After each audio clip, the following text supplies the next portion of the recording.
Hey Man Podcast, Episode 1. I'm Adam. I'm Keith. I'm Vincent. This is our adventure, foray into something I have no fuck what I'm doing. So, we're going to wing it all the way through, and that's how we're going to do it. So, we're going to start here. It started. It started. So, we're going to bring to you a lot of us behind the scenes, I guess, of our lives. And it's just daily bullshit that we do. It's fun. I think that everything that we do daily is what you're going to hear every time we do a podcast. Now, whether or not you're going to like that, we don't care. We're still going to do it. You're hanging with the boys right now. That's all it is. You're hanging with the boys. And we're being stupid. But it's funny. And if you don't laugh, well, screw you. We don't care. We don't care. We're still going to do it. So, we took, what, two weeks almost preparing this? Yes. For this moment, right here. I think this is an amalgamation of everything that's been created, within a half a year, almost? How long have you been there? Yeah. Like, I think in 2 more months, I'm a year there. Almost okay, 6 months. Yeah. So we came up with this idea because we're all musicians, but we don't do musician shit. And it kind of just all came together as like ha-ha jokes. And I guess one individual kind of set in stone. Yes. We cannot say his name, obviously. No, we're not going to say where the fuck we work either. Obviously we can't do that. I would love to, so people will go, what's going on over there? Well, wait till we're no longer there, and then we'll bring it up for you people. But we did come together for this idea because of one individual, and nothing bad about this individual, I don't think, but they are great. Or are we talking about? Yes. I thought we were talking about somebody else. It's like, wait, what? Where the fuck are you going? The whole idea of this podcast. So, I would say He's a character. he is For sure. A definite character. And if you were to just see him in person, you would look at him and you'd be like, how the fuck did... Where? Like, I don't even know how to Holy shit, it's describe him. You talking about just his personality or his physical features? Because I'm running into a brick wall thinking about it. So His personality is the His biggest personality character. is wild. And we're not shitting on him. I just want to make that clear in the first episode Oh, before we go further on. And we're gonna talk shit about him, but he's our friend. He's a very and good he'll friend. talk shit back to us. Oh, So That's the best part. He's right there. Boom, boom. So later on, as the podcast goes, and we're gonna keep doing this just because it's an outlet. So whether it grows or not, we're still gonna do this. He will be so upset when he hears this, but he's gonna realize that we're not talking shit. we're not. That he's gonna sit there and come to us and be like, "Hey man, you can't do that, man!" He'd be like, "We're not doing anything. You're gonna talk shit to us the next day," and Which is fine. I'm totally okay with that. I love Because he's gonna talk shit, then he's gonna go to his family. Hey man, I'm on this fucking podcast, man. It's about me, man. They're gonna listen and go, "This is nothing about you. This is nothing about you." But Except when we do the voice. oh yeah, that's true. which is where we get the name from. Yeah, that's where we live.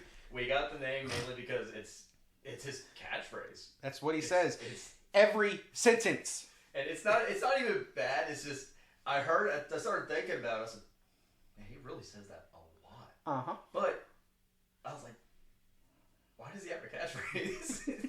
This is, some people have like scootily blah, and you're still trying to figure out like that doesn't fit you, but okay, whatever. He's a legend, man. He's like Shazam, and he's a superhero. I was like, he says "Hey man" a lot. So now I start doing whenever he rolls up, I go, "Hey man." He's like, "Hey man, what you doing, man? What was your weekend up to, man? What'd you do?" I lit the screwdrivers. Yeah, that was one thing he was telling me about. He was like, over the weekend he had bought like think 4 sets of screwdrivers. I go, You can never have enough. that's exactly what he said too. He was like, "Man, you never know when you need something, man. And, you know, it's different. It's different sizes, different gauges, different screwdriver sets. You never know." And I was like, you know, if it didn't come from you, I'd probably be like, you have something wrong in the noggin. Well, he's building up his tool supply. No, not just that. He works on his brother's house, which he just finished. He finished a 1-bedroom, 1-bathroom. I think it was him and someone else helping, but cause I don't know. I genuinely don't know. But he was working with someone to build this house for his brother, and I think his brother does have special needs. I think. Oh, okay. I think, but I've seen it and it looks good. To me, it looks like a small studio apartment, right? For like one person. I was like, that looks. Really so, good. Do you think he painted the inside with rattle can with all the windows and doors closed? Oh God! That's all. That's Tell the story, man. Well, so tell the story. So I bought a house in February, right? And long story short, we kind of came in here with minimalistic stuff. I already kind of do minimalistic, but I was given a whole bunch of stuff from friends and family that they're like, hey, you have your first house, go ahead and fill up your room. At the time, I had this empty living room, the one we're in right now. I had this empty living room, and it was just this couch, the ones we're on right now, this table, and that was it. Nothing. I barely, like, about a couple of months after I bought my guitar rack for all my basses and stuff, and I still was like minimal. Well, in comes this guy. We'll just call him. Let's call him B. B works. So B tells me, not like "Hey man, like you want a corner desk, man? I got a corner desk for you." I said, "What? What the hell do I need a corner desk for? Man, everyone needs a corner desk, man. Give it to you, man. I don't want it." What do you mean you don't want it? He just tells me, he said he has to have space for it because he buys himself another one. Yeah, I mean, he has a corner desk in every fucking corner. He had to get rid of one. It wasn't even just that.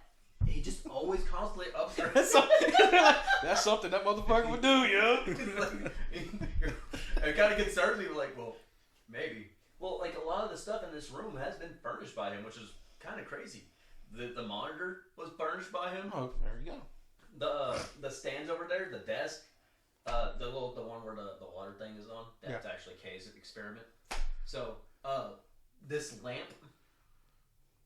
It's a nice looking lamp. It works. You can't complain. It does the job. But it gets me just enough where you can see the girls. But yeah, get over it. Yeah. Hey man, have a big cartoon girl, man. I tried to invite him over and wants to take a look. But anyways, he gave me a whole bunch of stuff. He never leaves. I'm just thinking about how he would react. Oh man, so many of them, man. Hey man, you want to go give me some lotion? Hey man, you want to get one? I'll give it to you for $25. No, I'm good. 100. But anyways, he invited me over one day to come pick up 2 of these stands right here. I told him, hey, I'm on the way. I had to go I just got my car inspected and street legal again, so I was like, oh, cool. The last time he had to do it, I had to go get it done. Yeah, the last time. So I messaged him and go, hey, I'm on my way. He doesn't respond. Most of the time, he's really good about responding. Did not respond, so I'm like, okay, cool. I'm leaving Waco. I'm about to be in Woodway. So, where are you at? That's 5 minutes for our listeners. Yeah, it's a 5-minute drive. Depending on traffic, 10. But at the time, I was like, you know what? I know my way around. So I'm getting to an apartment, and I'm like, hey, I'm here. Okay, cool. No response. I was like, well, I know where his apartment's at, so I'm gonna go just knock on the door. He's probably doing something. And I do remember he was telling me he's working on an art project for another table he was buying. And I'm pretty sure he brought that up to you, where he was sanding down a piece of like mahogany or something like that. Yeah, he was asking me, should he get the stain and the sealer, or like, I don't do that shit. I don't know. And I told him, I said, I said, you always want something that's gonna have a matte, smooth finish. You know, based on like my time with guitars and stuff like that. You always want something that's gonna feel smooth in your hands, or especially if he's using it for his computer and his gaming setup. So for me to be able to sit there and go okay, that's smooth. I'm not gonna get like ridges or it's gonna get sweaty. Yeah, he was doing that, but I remember him telling me he was doing that. Well, okay, I'm getting out.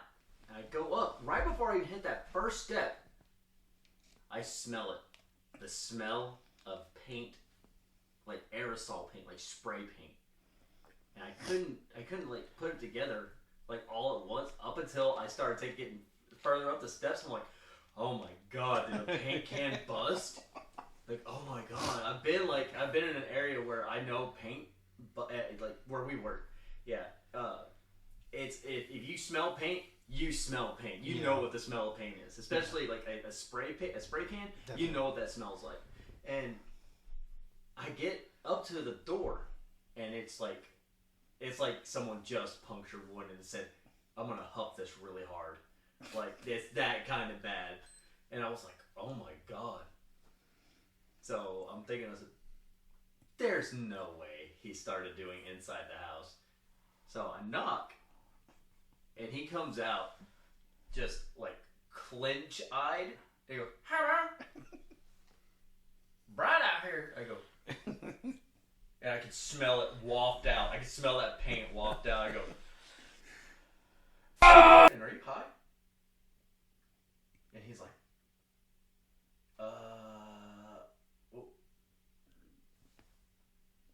where we at?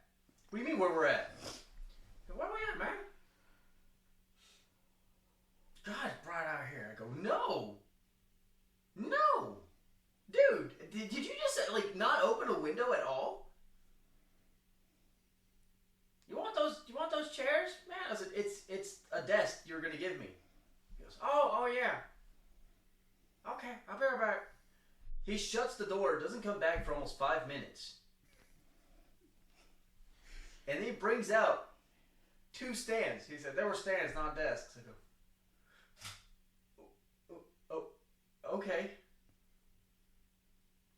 So, I still don't know. I don't know what happened. But he's getting high. Can you imagine him getting high off of fucking spray paint, staring into like a just the TV's not on, it's just black, and he's just kind of staring. He's like, "Hey man, it's a really cool show, man." Yeah, his head kind of just waving back and forth because he is just out of his mind. He's a character. He's a good dude. He's a character. Man, I'm telling you, when he handed me that stand though, I looked at it. This isn't a desk. I don't know. I was like, this isn't a desk. The whole time I was like, dude, next time you do this, make sure you go outside or at least open a window. He said, no, I'm good. What do you mean you're good? So, yeah, that's my story of him really furnishing my house. He likes to get high off of spray paint. Man, when I tell you, like, the look in his eyes, like, they were just so, like, they were so squinted, like, you could tell, like, he went in so unprepared, but he was like, I gotta get this done. But common sense would tell you, you know. There's nothing common about it.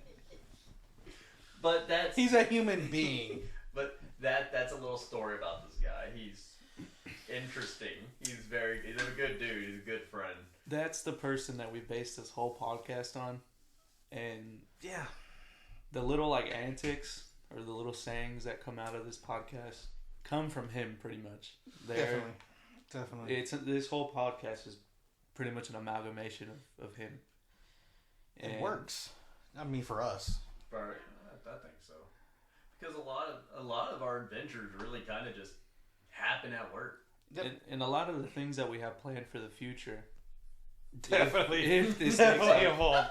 And even if this doesn't take off, and we still might pursue the future in the things that we want to do, just solely because of how much time we've invested in it. Yeah, there's no turning back. We're stuck. We're still gonna do it regardless. Oh yeah, We're there. Yeah, regardless. But should we jump back on the topic? Yeah, let's get back to the topic at hand. And that's gonna happen a lot. So, That's gonna happen a lot. We're gonna ADD have moments, talking, telling a story, squirrel, and then 45 minutes we'll come back. Like, hey, full circle moment. But then that'll just mean we have topics for the next one. I said 45 is short. Then the last time we talked about this, we spent like almost 3 hours. Pretty much. Yeah. Just going on and on. Rattling on. We couldn't stop. Yeah, you will hear that a lot. Like it's autism. Yeah, it's just. I haven't been diagnosed yet. I don't think we need to.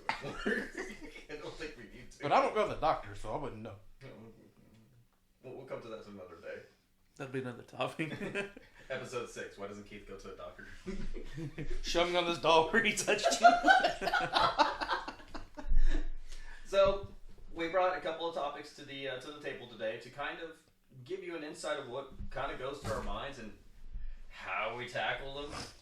So We say hut and then tackle. like I said, we're musicians. We didn't say we're the best in the world or we're good. We're just musicians. We're just musicians. I have no clue what the hell I'm doing. No understanding of chording. No understanding of music theory. My theory is I just hit the note and it goes ping ping and it sounds good to me. I'm okay with it. Exactly.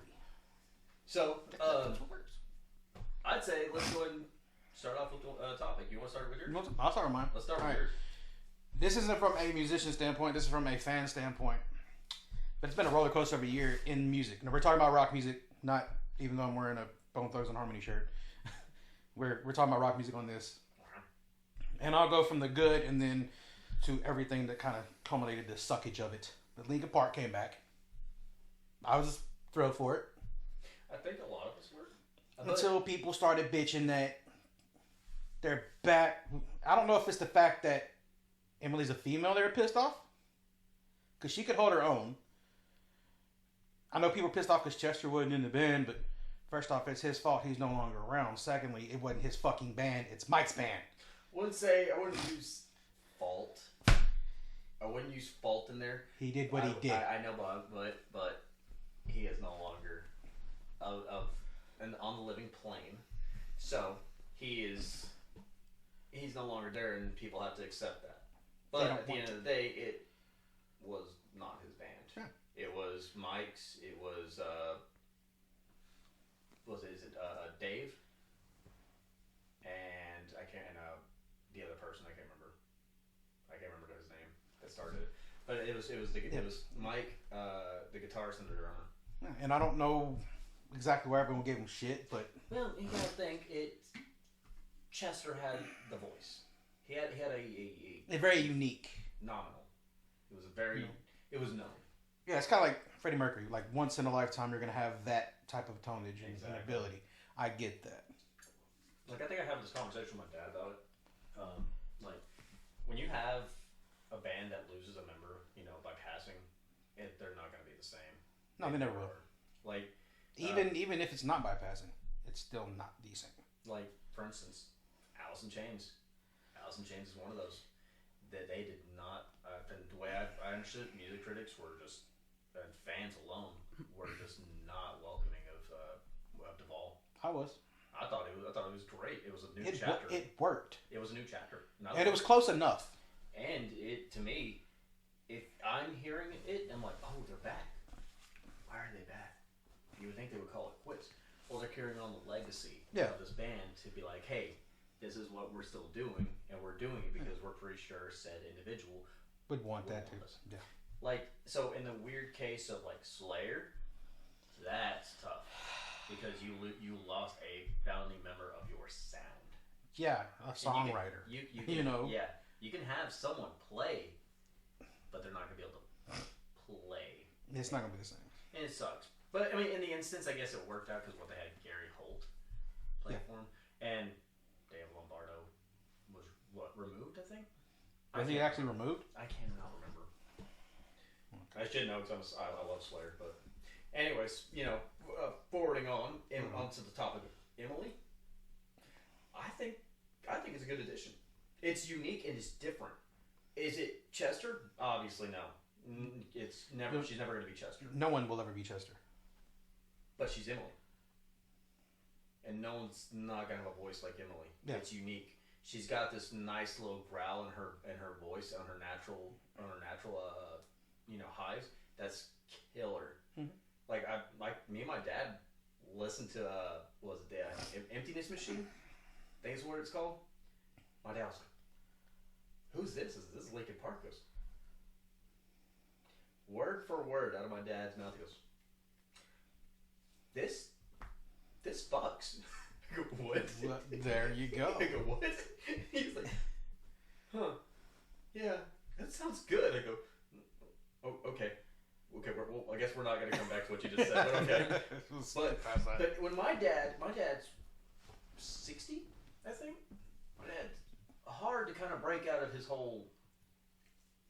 I don't like modern music. His whole thing is he doesn't like harsh vocals, like screams, roars, gutturals. He doesn't understand it because his mentality is, I have to hear what they're singing. So he just wants cleans. And there's nothing wrong with that. And I respect that, and I was always going to be like, I listen to a lot of prog where it mixes in between. Yep. But my dad, it's because his age, and he grew up in an era of Led Zeppelin, Aerosmith, AC/DC. He grew up with rock and roll. You know, Van Halen. Not Van Hagar? No, he you can't even get him. You can't divide him because he's not divided. Holy shit! He's one of those that he said, I like both eras. Okay. My dad's a lover of Van Halen. Okay. He said even later eras. He said, I don't know how to feel about Tattoo all the way, but it worked, I guess. There we go. But I think it works for Emily. It does. It does. And then after 15 years of being split up, Oasis came back. Announced the tour. It starts, January. I don't know if that's actually going to fulfill all dates. I don't. It was over a phone call. You know, it's like, hey, you want to do this? Sure, Mike. Yeah, let's do it. Let's do it. And then now they're back. So, did you ever listen to Oasis? I don't think I ever did. Wonderwall. Well, I mean, Wonderwall. that one song. But Champagne Supernova. No. They have another song. You don't know that one? I thought it was just the one song. Also, I just want to make this clear. I'm the youngest one here. By far. By like a couple decades. Holy shit, I'm not that. Oh, God. Whenever there is a conversation in music, I just got back into the music scene after not caring about any new music, not caring about any older music, just listening to the same shit I liked on and off. We all do that. But I never wanted to expand my music taste. Up until probably last year, the end of last year is when I fully started to open everything up, listen to whatever was new, listen to whatever came out, listen to what people, recommended me. And so whenever there is a topic on music and like I just don't have any input, that's just solely because I haven't listened to them yet. Or I have listened to them, but I just haven't put more time into it and listened to more of their discography.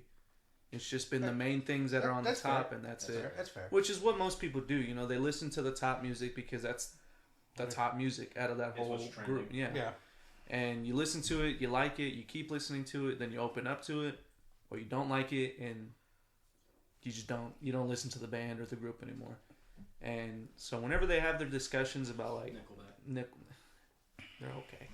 But everybody sings their song. Let's don't go there. Don't go there. If there ever is a discussion about for Oasis, like I've only ever listened to the one Oasis. Dude, you might know like 3 names on this whole list. I hope you do. Well, I know the names like Linkin Park, Slayer, Van Halen. Everybody. You just don't know the actual song. I just don't. You never know their songs. That's fine.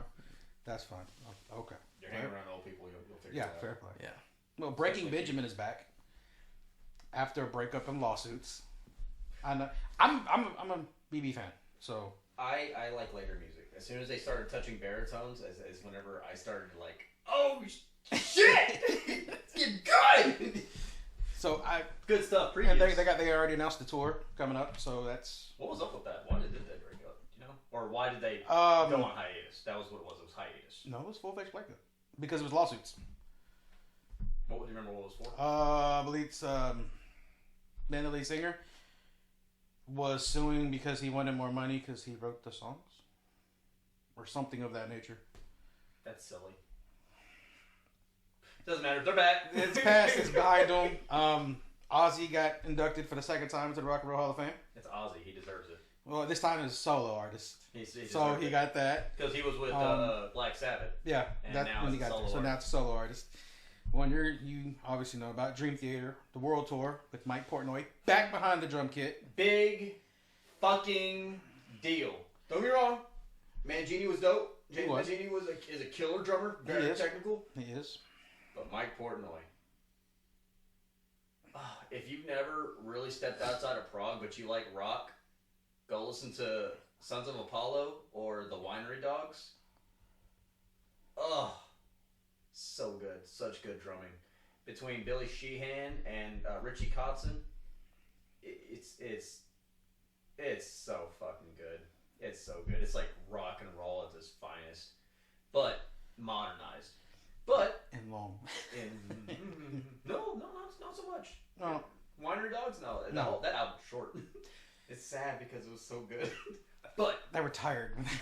Leave them alone. Doing the best. And then 3 Days Grace, Adam came back to the band, which is a huge fucking deal to me, I think.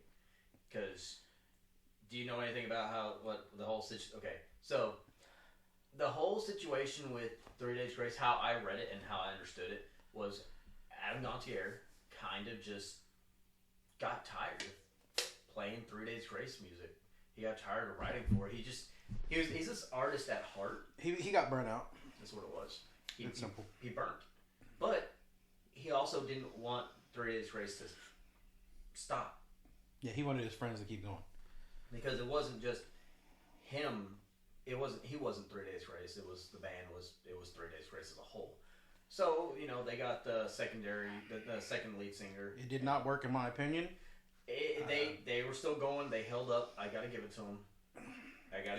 It wasn't the same. I couldn't do it. Not my favorite vocalist. I'm not gonna lie, but he didn't suck. It's just Adam has that distinct voice, and you want that distinct voice with 3 Days Grace. The one that we all fell in love with on 1X. Mm-hmm. 1X was a great album. You need to listen to that one. You need to listen to that whole fucking album. You need to listen to that whole fucking album. Like right now? Right now. Right now. We're going to press pause. You're going to listen to an hour and 45-minute album. And then you're going to come back and be great. And then you ain't going to know about Sepultura. Is on a farewell tour after 40 years in the industry. Sepultura is Brazilian thrash metal. Sepultura branch whenever Max Cavalera from Soulfly, Cavalera Conspiracy, and you definitely aren't going to be you're not going to know this one. There's a band called Killer Be Killed, which is a super group. He's in that. Metalcore. I'd say metalcore. But yeah, you give him the time. It's Max Cavalera is known for his very distinctive rhythmic drive, and where everyone says he plays a 3-string guitar because he only plays on the lows, and that's it. That's all you need. He doesn't hit any highs or nothing. You don't need. But he's got a driving tone. So that was his band. And it was part of Sepultura, and Sepultura is, to me, some raw, brutal thrash metal. Not death metal, thrash metal. I think it's thrash metal more than anything. But it's great. It's great stuff. Hey, 40 years, that's one hell of a career in music. Exactly. One hell of a career. So this is where the list starts to... we've already peaked at that roller coaster top. Now we're about to come crashing fucking down. My favorite. So we got the whole fucking meltdown of Jane's Addiction. Do you know about that, or did you hear about that? I know of Jane's Addiction. Okay. So they came back out of nowhere, and I remember we brought this up. Yeah, because I thought you know, I was like, oh yeah, they came back, and I was like, no, they fucking had a meltdown because he's a fucking dumbass. Three On stage. 3 dates. I think it was like 4 dates in. Fucking stage. Yeah. And no one, everyone says it's like a mental health issue, and we really can't define what happened. And I think the only person that can define what happened is Perry Farrell, honestly, because he knocked the fuck out of Dave Navarro. Yeah, he walked up Just to him decked and bam. And credit to Dave, just kept playing. And then who got what? Somebody got in between them. I think it was his wife and the sound tech. Okay, but I remember someone getting on there and moving them, but it's like, okay, y'all are back. She had something, and then you had their meltdown. I thought it was pretty cool. OTEP quitting music and selling all of the gear. Otep Shemaya is a new metal. You new metal, yeah. You would, yeah, I'd say new metal. OTEP was very prominent whenever I was growing up, and they were, to me, my first time hearing bass on its own, and really defining like prowess. Ghost Flowers is a good song to listen to because that whole song, that whole opening is powerful. But for her being able to quit music, it's wild. She's been doing it for so long, so. But she's another artist type. She is. So. But to sell everything you have, exactly, you know, to say, I'm done. Completely. There's no coming back from that. And then Mike Dean quit Corrosion of Conformity. Any news on what happened there? He said that they just kind of grew apart. And that's a blanket answer that most say to not always reveal actual things, but he just said that they grew apart and they decided to go on their own ways. Then the implosion of As I Lay Dying, which was funny as shit because it was 3 days in a row, just everybody's like, I'm done. Well, I'm done too. Know anything about As I Lay Dying? Okay, so As I Lay Dying was this, I say was right now because it is truly up in air. It's currently the vocalist Tim Lambesis. It's his project right now, along with Austrian Death Machine, which is a comedy metal project, I guess. It was an Arnold Schwarzenegger themed thing. So, anyways, couple about 10 years ago, 10 years roughly, I'd say, give or take. Yeah. He found himself with a run-in. He got himself thrown in prison because he tried to have his wife killed. Yeah, big. I say that as smoothly or as pass over that. That's what happened. Because there's no way to tackle that. It's an ugly situation, dude. Like, dude, there's just no way to tackle it. Divorce the bitch. Shit. I mean, but the thing is, there was nothing wrong. Like everyone said, outside and inside that they knew, nothing was wrong. But again, no one really knows for sure. No one can really know, Mm-hmm. and that's like, you know, his word to ours to listen. And we'll go, okay. I mean, that's all we can do is take your word for it. But that happened, and that was a big deal. Well, about I'd say 5 years ago, because they came out with the album The Powerless Rise, and I think is it The Powerless Rise? That was their comeback, and I will say, you liked it, didn't you? It's a phenomenal fucking album, but for what it was worth, and like the making of it, something was different. Like I knew, like as great as this album was,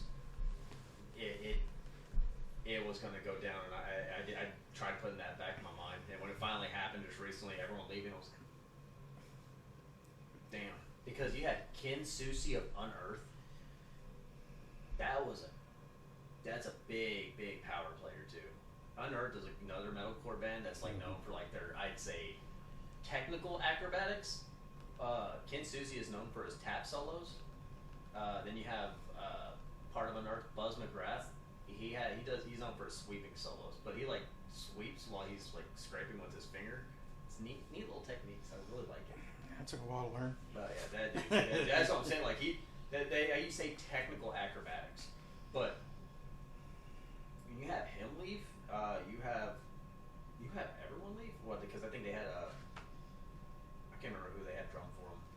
but everybody left. Yeah, everyone's gone. It's just And it was like one day, and then the next day, and the next day, and how I knew it was done. Was Phil Sproso was the last member, and Phil Sproso is the lead guitarist. And when he walked, we knew there's nothing left. So he's gonna try to keep it going somehow. That to me is like, I was like, wow. But whenever I heard that what the other guy to Austrian Death Machine left, I was like, whoa, this lit fire hard. And then it snowballed. But last note, Sick New World canceled their fucking festival for next year, which is going to be co-headline from between Metallica and Linkin Park. There was 45 bands on the roster. A few of them are Evanescence, AFI, Queens of the Stone Age, Acid Bath, Gojira, Meshuggah, 3 Days Grace, and Ministry. System of a Down was there going to be there too? No. They weren't? Wasn't it Shabo that was running it though? I know that System, the last two festivals they headlined it. Okay, that's right. So the last years they headlined, and I think I just saw a thing with Shabo Daji saying like, they'll be back. I guarantee it. I haven't really heard exactly why they've canceled it yet. And might I add, this was Acid Bath's comeback because they've been out for like almost 20 years. Yeah, you haven't really heard the name, and then I saw it, I was like, fuck Acid Bath back? What the fuck? But, I mean...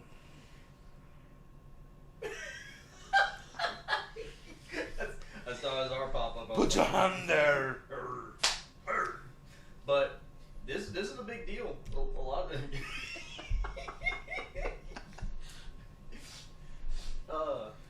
This is a big deal, I think. Music's changed. You want to hear another good one? I don't know how much y'all follow. I know you definitely won't. And I don't know how much you follow within deathcore. The band Oceana. Heard of them. No more. Done. They just came back and he said no more. The fuck?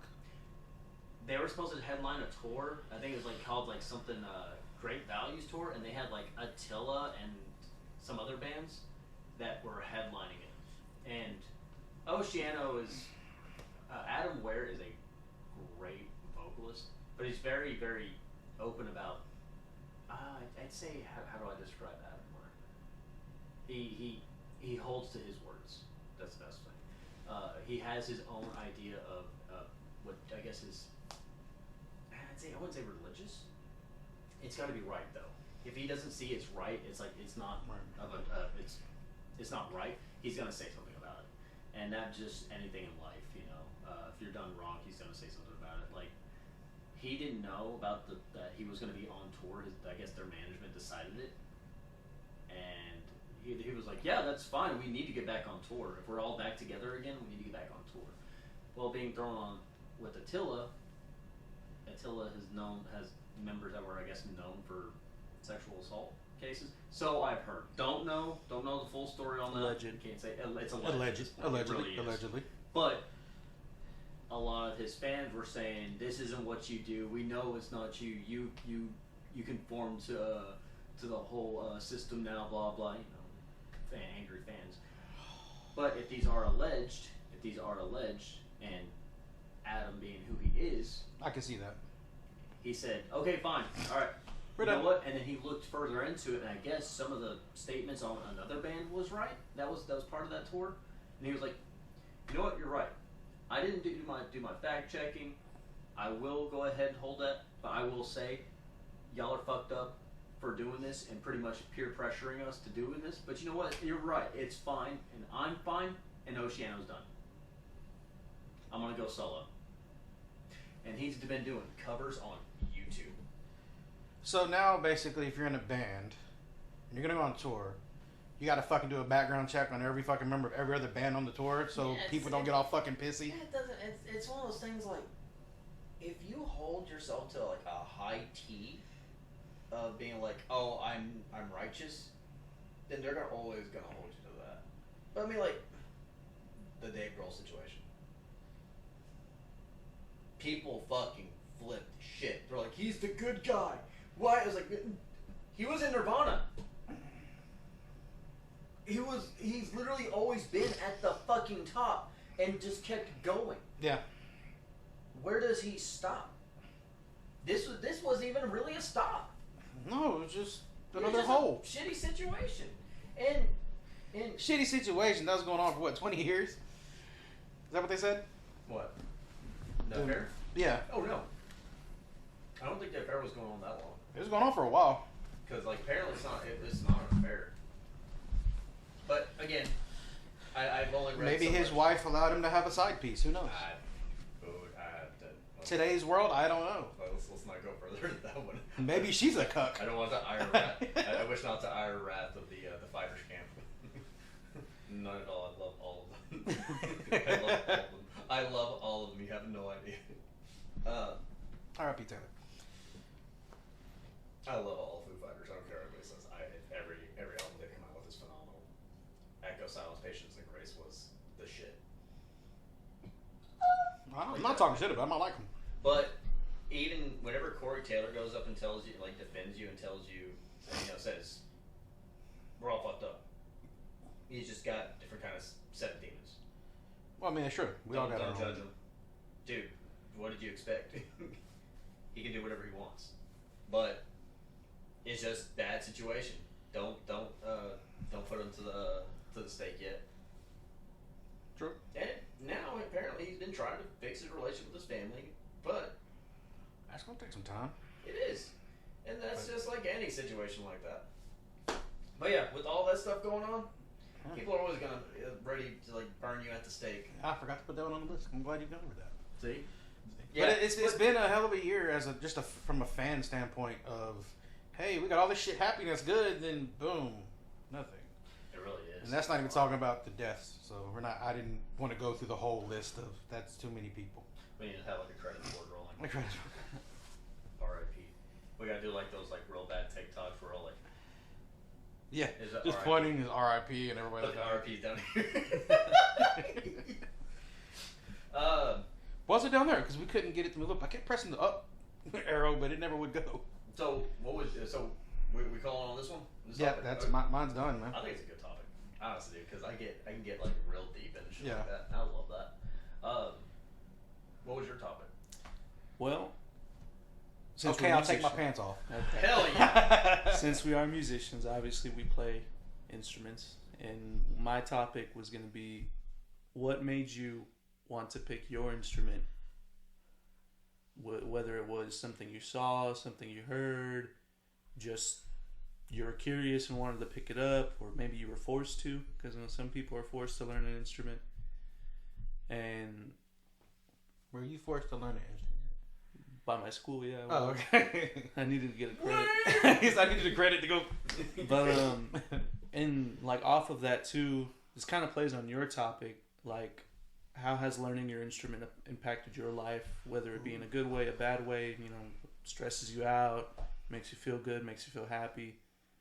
Do you want to head with this one? I kind of like. I can kind of get deep in this one. Well, the But issue is... I'll just get like a Cliff Notes version on my side, because like that's gonna be a long fucking one. So, you want to start? yeah, I guess it's hard for me to pick which instrument. I mean, if you want, I could start, because I only know fucking 2 instruments. Let's do it. Yeah, I got 6 that I play, so go ahead. Yeah. So, like I had said, I was forced to learn my first instrument, which, I mean, I say my first instrument, but I've played multiple. Was I ever good at them? No. Are we? I mean, It is, no, alright. no one's. I guess people are good, but People are great, but they had nothing better to do.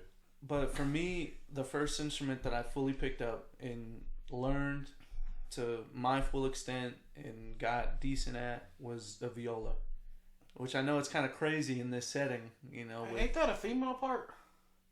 a vulva. Oh, Or are you talking about that one Vulva? car? That one car.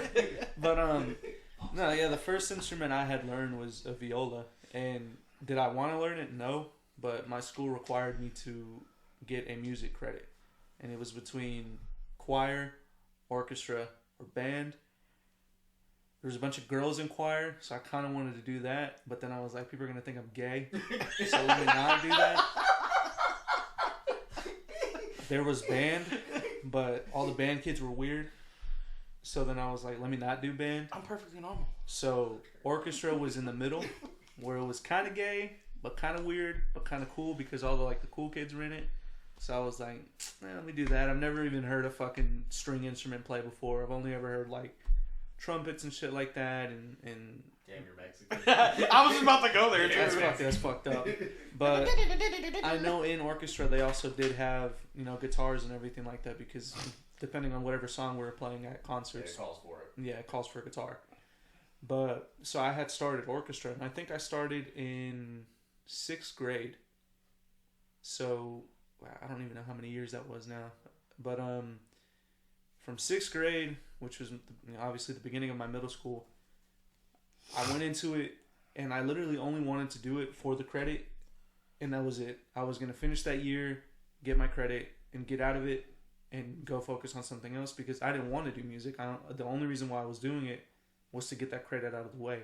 But you fell in love. I fell in love with it. Yeah, there we go. So I got into it, and I don't even know if the cameras were rolling. I think they've been cut off. So. I think they cut off. But for a quick little, I guess, perspective, I'm a pretty big dude. And same with my wingspan. He's 6'8", ladies and gentlemen. He's fucking huge. He is. And for his age, it's a middle finger to both of us. I want you to fucking know that. It's always been a middle finger. But you have tall expectations a little bit too. Sorry. But I had to do it. Got him. Because of that, and because of at my age how big I was, my wingspan was bigger than most other kids. And in orchestra, you kind of need like your instrument needs to fit your fucking wingspan. You know, it needs to pretty much yeah, you'd be better off with a fucking cello. The end of the stock needs to go pretty much just below your wrist, maybe depending on how you like it. But for me, it went to my fucking elbow. It pretty much went to the middle of my forearm. That's where I went to. And that was the instrument that they took my age and they were like, okay, this instrument will fit you. But they didn't ask how fucking tall I was. They didn't ask what my wingspan was. But because at that age they were still considered like junior instruments or whatever. Right. So they just went by age groups. And when they gave it to me, obviously it wasn't gonna fucking fit me. So my elbow was like digging into me just so I can play it. Oh, that sucks. Looks like a fucking dollar store toy. And they give you that little like shoulder rest to put your instrument on, but it made it so much more uncomfortable. So I played without it, and that's how I played my whole orchestra career without a shoulder rest. And you need that to play in most like orchestras, most professional orchestras. You need a shoulder rest. I want you to know that. Huh? Nicolini Paganini would have been like, God damn it. That's beautiful. But I went into it, and at first I fucking hated it because the instrument didn't fit me. I couldn't play. I didn't understand just how to move the bow correctly, so my notes would come out fucking jagged, or they were barely even ring out. And I hated it. I was like, this fucking sucks. Like, I can't get it. All these other fucking kids are getting it, but I just can't do it. So I started getting discouraged, and I wanted to quit. And that's why I was saying, like, this is going to be my last year. This is going to be my only year I'm doing this. Fuck this. I'm getting my credit. I'm passing, and I'm out. Well, we had gotten a new teacher in the middle of the year. She was one of the best music teachers I will ever have. You know, I mean, I've only ever had 4 music teachers, but out of those 4, she's the reason why I kept it going. And she's in, like, I want to say her name, but I also don't because I know she likes to keep her privacy. Mm-hmm. But if it wasn't for her, like, I would never have continued my music journey and discovered everything else. But she had came into the class, and at this point we were in a like one of those portable classrooms in the back. Yeah. Well, because she came and she had already been through a bunch of music programs, she put her foot down and said, "We're not going to be in a cubicle or in a portable classroom. We're going to have a classroom inside the school." And she got that. We got some small little corner room, but it was big enough to hold, I think, the whole orchestra. But because we went from a portable classroom to an actual room, everything sounded better. Right. It bounced off the walls better. It didn't just fucking disappear. Mm-hmm. Better acoustics. And not only that, we couldn't hear everything that was going outside So we were able to keep tempo. We were able to There's hear no us distractions. and no distractions. And whenever she did that, she had realized that I was struggling, and she was like, "Hey, stay after school. There's a couple kids that are staying. I'll give you one-on-ones. Like, I'll help you understand this." And I wanted to tell her no. And I was like, "No, I'm not fucking staying after school. Like, fuck this. This is my fucking Look at games. yeah." I go clean my room. But I had told my mom, and she had pretty much forced me. She was like, "No, you're gonna learn. Like, I'm not spending money on this fucking instrument just for you to throw it away next year. Like, you're gonna learn this." Your mom's so sweet. Yeah. She was like, "You're gonna fucking learn this because I spent a lot of money on this instrument, and Oh yeah, no. you're gonna fucking learn mom. You're gonna learn. yeah." So I went, and I was like, "Man, this is fucking stupid. This is a waste of my time. Like, there's barely any fucking kids in here. There's like 5 kids in there, including me." So I was like, "This is fucking stupid. Like, whatever." But I did one-on-ones. I started understanding the instrument. I started understanding fine-tuning because the last music teacher I had just didn't care about tuning. Because since we weren't going to have a concert that year, because we were still starting, he didn't care. He was just doing it for the money. He was doing it to progress his year or progress his experience. Someone should have kicked him in the dick. And he didn't care if done it for free. he didn't care if anyone was out of tune. He didn't care if anyone played on the wrong measure. He didn't care if anyone was out of temp. He didn't care. He just played. That's fucking with me right now. Was he be like, "Oh, y'all sound like shit. I'll see y'all tomorrow." He didn't say anything. He just conducted, and that was it. He never said, "Hey, you need to fix this. You need to do this." He just How do you even conduct at that point? If you are a music teacher who is supposed to give a shit about music, the tuning was automatically going to throw you fucking off. But did he just like have like earphones in the whole time? He had a click track playing in his fucking ear. But no, and my second music teacher, she did everything she could. If someone was out of tune, if someone was going too fast, too slow, she would stop everybody and be like, "Hey, pick it up, slow it down, turn on the metronome. Hey, let's tune this real quick." Even though we weren't going to have a concert, she still tried to help everybody. And then that's what I love. And that's what I love about music in general. Although some of the community can be a little fucked up and, you know, "Oh, you're new to music, fuck you," you know. Yep. Oh yeah. Well, that's with everything. That's with everything. And that's one thing I like about the music community is, hey, you need help, we'll help you. Yeah. You know, you're trying to learn something that we love.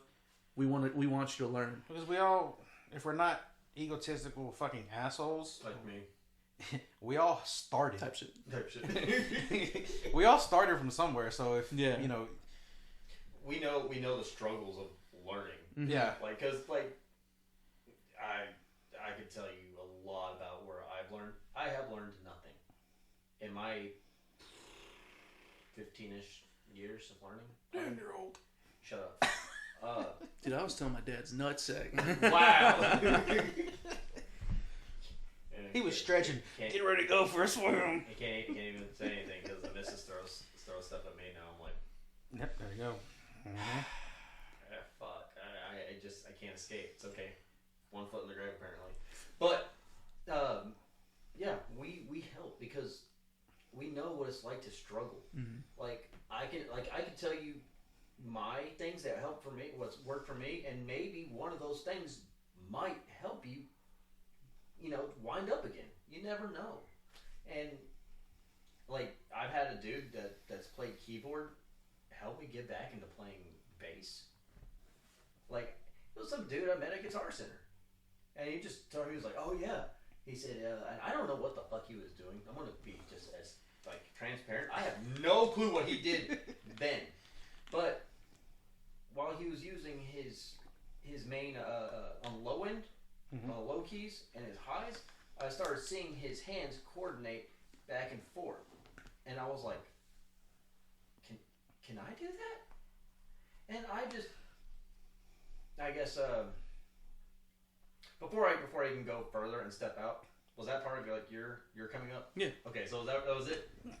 Wait, what do you mean? Oh, was that everything for yours? No, I'm still fucking going. Go dude. then. Go for it. Before, that's what I was like before I go because I'll get on a tangent, man. But, you know, like I was saying, she helped me. I understood it, and I started getting better.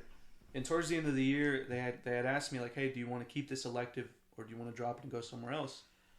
But because of her, and I knew she was going to be my teacher next year, I said, "Yeah, keep me in this elective. Like, I like this. I'm learning. You fell in love with it. I fell in love with it. And I was like, I want to learn more. This is what I want to do. I kept doing it. Next year came around. She was my teacher again. We got some new kids. Did the same thing with those kids. She helped them. They got even better. And we all started sounding good. And that's the year we played our first concert. It's your first fucking concert, so obviously it's going to be a shit show. So everyone kind of expected that. All the parents expected that. All the teachers expected that. But we were having fun. And that's what they cared about. Mm-hmm. And that's what I cared about. I was having a lot of fun. Learning how to play, how to read sheet music. Learning how to just move up the fucking fretboard and everything. Which I don't think you call it. I don't think you call it. They just call it the board. The board. I don't remember what they really call have it. frets. It's just solid. The board, whatever. I mean, but the fretless bass is still a fretboard. Is it though? Yeah, it's wild. Is it their actual term? Or Fingerboard. Fingerboard. I'll just say the board. That works. But moving up the board, how to move my bow, and how to just make it sound good. Like, I was having a lot of fun doing that, and I wanted to do it the next year and the next year, and I kept doing it, and I kept getting better. I think the last year in middle school, which was, I think, it was 8th grade, I got up to first chair, which is, for me, that was a big accomplishment, because that means I'm the best in my section, to the point where they want to put me in the first fucking chair, that I'm the first person they hear. And I liked that a lot. That made me feel really good. After 2 years of struggling, and my third year kind of understanding it and getting better and better and better, I got what I wanted, and that was first chair. And leading on into high school, I knew she wasn't going to be my teacher in high school, which kind of sucked. Mm-hmm. But I had already met the high school instructor, because he had came to our 8th grade, like one of our concerts, and was like, "Hey guys, if you're going to be in my class next year, like I'm going to be your teacher. I'm just coming here to meet some of you guys, seeing who's going to stay or not, just to kind of see who he's going to teach." And leading on to my 9th grade year, he was also a cool dude, really cool dude. Loved music. He was a composer. He played fucking in orchestra. He played a bunch of other instruments. He showed us a bunch of videos of him and his band, which I need to fucking figure out what band it was, because they, as a 9th grader, they sounded fucking cool. And so I was like, fuck, I need to get in contact with him again. But it was like really weird jazz, fusion jazz with like Primus elements. You're like, that sounded like trash. But then you're like, damn, I like Primus. But he was a really cool dude. And back to like my instrument size, he had seen that I was struggling on my instrument, because it's a small instrument compared to me. But he's also a big dude. So he was like, "Hey, don't buy another instrument. I'll give you mine." Oh. And he gave me his viola, and I still have it to this day. He had given it to me. It had fit me. It was the perfect fit. It literally went exactly right where my watch strap is. And that's where you needed to. And that's where I needed it to be. And it landed right there. And he was like, "Just keep it. Don't worry about it. Don't tell your mom. Just keep it. It's yours." And I was like, are you for real?" And he's like, "Yeah. Just keep it. Anything breaks on it, bring it to me. I'll fix it. The bridge fucking collapses on it, give it to me. I'll fix it. String snaps, give it to me. I'll fix it. Just don't worry about it." Because he saw that I wanted to learn. And he saw that I was willing to learn. Even on a shitty instrument, I was still trying. And when I went into that new year of orchestra, I wasn't in first chair, obviously. But in the middle of the year, I got back up to first chair. And I stayed there my whole time in high school. But like I fell in love with it, and I played it, and it was my senior year is when I quit, because I wanted to do something else. But even then, after that, I would still play on it, even though I wasn't in the orchestra. And then that led me to buy an acoustic guitar and learn that. And I'm definitely not the best at acoustic, far from it. But I'm doing it. Yeah. And then this year, because of Adam and Keith, talking to them and learning, about guitars more, I had bought my first electric guitar. Woo! And I'm still learning it. But it's fun. Yep. I like it. And that's where it matters. As long as you're having fun with it. Because you don't want to sit there and buy an instrument and go, not according to plan. Mm. And be stuck and thinking, well, shit, now I got to resell it. And you probably bought that instrument for let's just give a nominal 500. You're only gonna get what, 100 back, maybe 200 max in credit at a guitar store. Maybe. And it's one of those. It's just it sucks because you don't want to buy that instrument and go, okay, I fucked up. But when you know you love it and you're learning and you're having a blast, that's when it's great. So I get it. When's the last time you played? Played what? Your viola. Well, it was when I moved back here to Waco. Okay. I had found it again, but at this point the weather had gotten to the bow, so all of the hair on the bow was just completely fucking destroyed. So I went and bought a new bow. It was some cheap ass bow, and I played it a little bit. One of the fine tuners broke off, so I just need to get a new one for that. Yeah. But I mean, it's definitely, I've lost all of it, which kind of sucks. I'm sad about that. No. You didn't lose it. You didn't lose it. It's back there. You just gotta get to fucking around on it some more, and then you're like, shit. It's like It's not like riding a bike. It's like what was it like borax? You just gotta punch it hard enough to where it turns like elastic, and you know, it's moving, and it's finally movable. It's like that. I think that's not the best analogy I got. I was saying, where did you get that from? Cause I always think about like the science projects where they make like you make like that elastic gel shit with borax. Yeah. Well, he was watching Bill Nye the Science Guy this morning. Fucking. I don't watch Bill Nye. That's offensive. Why? Get your dude. Isn't he a dickhead now? Yeah, kind of. He is, but when I was a kid, his show was pretty cool. Was. Yeah. I'm talking like you were watching episodes from back then. Like old the science guy. Because he had that big rat dude, whatever. You remember that motherfucker? So, like what he was saying before my borax. You never really lose it. It'll come back. It just takes time. It really is. I mean, same goes for mine. Yeah, and like I want to learn it again, and that's why I'm gonna push myself to learn it. I just need to buy the fine tuner. You can find those cheap. Yeah, I can find everything fucking cheap for that instrument at this point. But I want to get back into it, and I want to get in contact with my former teachers and let them know, like, hey, thank you guys for everything that you did. Like, you don't understand what you guys did for me, because not only was, you know, your helpfulness obviously helpful for me, but it introduced me to so much more in music, not just orchestra. And like, that's pretty much where I got started. That's pretty much where my love for music started. And I don't know if you guys want to take over from there. Want me to do mine? Go ahead. So I figure if you got multiple for me. I got multiples. My main instrument that I play now is bass. But I started with bass. And it all kind of just stemmed from me being as antisocial and more of an introvert. Now I'm an extrovert, which is hilarious where I was younger. But I think it's just because I don't know, I still don't care, I guess. But it really kind of just boiled down to I didn't want to leave my room. At the time, I'm still like that. yeah, we're all like that. Who the fuck am I kidding? I came over to your house with this. Maybe I was normal back in the day. Shit. But at the time, I didn't want to leave.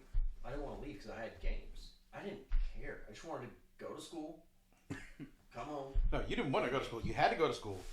You wanted to come home. I didn't want to leave my room. Yep. I had games. I had PlayStation. I had Final Fantasy, and that was my shit to go to. And I didn't want to play anything else. And my parents were not cool, so I did not want to be around them. No, my parents were cool. Don't get me wrong. I love my parents. I said when you're a kid, your parents are cool. No, they're still cool to me. I love my mom and dad. Like, that'll be something I have to get into. I know that'll be something I get into. It's like the Nathan explosion for Metalocalypse. Whenever he is like, what was it? They're like, I know you all have problems with your dads and you all have broken. And he's like, not me. Fucking love my dad. But, for me, I just didn't want to get out. I didn't care. So my dad got sick of seeing that shit. And he said, one day after I got out of school, I said, where are we going, home? He goes, nope, we're going to a music store. I said, what? He said, we're going to buy you a bass. You're going to do something other than play fucking games. Cool, just what I wanted. What made him choose bass? Huh? Well, my dad thought it was 4 strings. It was easy. It was just going to fit my mindset because I could give 2 less of a fuck. Okay, that makes sense. Which, damn it, he's right, and I hated that. We're talking about like 20 years later. 20 years later, I'm looking at a fucking exactly, a stack of fucking basses. And 20 years later, I'm like, fuck, you was right, and I hate that. But there's also beautiful complexity to playing bass, and I love that, and I would never have realized that if not for one individual. Tom Hamilton of Aerosmith. I heard Just Push play, and I was like, this is cheesy. I don't like it, and I don't think I will like it. But I listened to it, and I was like, oh, cool, I can actually hear the bass. And then I started kind of hearing bass more.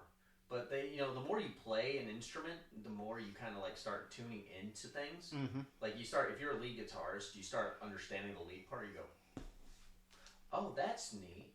Oh, that's cool. For bass, for me, it's like, oh shit, that's cool. But at the time, I didn't know it was cool. I'm just like starting to notice it. I'm starting to notice that low frequency, and I'm like, oh, cool. But then whenever I tune out, it just does not sound interesting. But whenever I finally am able to catch and tune in, I think I'm what 13 at the time. I'm picking up, like, for instance, and this is gonna sound super, super lame. This is how you know I'm old. My mom at the time was listening to NSYNC because there was like a big thing. I could hear the bass lines. Fucking grandpa over here. Shut up! Hey, I listen to NSYNC. What are you talking about, dude? Fucking grandpa You over can- here. Backstreet Boys and 98 Degrees. Yeah, I know all of them. New Kids on the Block. Hey, then you shut your mouth. Don't talk bad about them. I did. They were hanging tough. Were they? That's what they sung. Anyways, but I remember hearing it, and I'm kind of listening. That's some lame stuff. But then I'm playing a game, and I can hear the boom, boom, boom, boom, and I'm like, really? Even there? There's no way. And I found that bass was a defining force that for that low end. You can rattle a lot of things. Anyways, long story short, I found myself playing with a few people that I knew, and I didn't want to. 100% I did not want to. Why did you? I don't know. Maybe it's because I felt like I wanted a friend. And they were okay. But I wound up blowing one of their speakers with my bass next to it. Because I didn't realize you can't throw a bass amp at a full low next to another guitar amp. Like, right touching it. I heard one of it. He had a 2x12 and he popped one of the 12s. I heard a but he didn't realize it, but I guess because I heard it, I'm like, that's all it's like, please just keep playing, please just stay in tune. He's not gonna notice. I was like, I just broke his amp. Like, I was like, oh fuck, that's not good.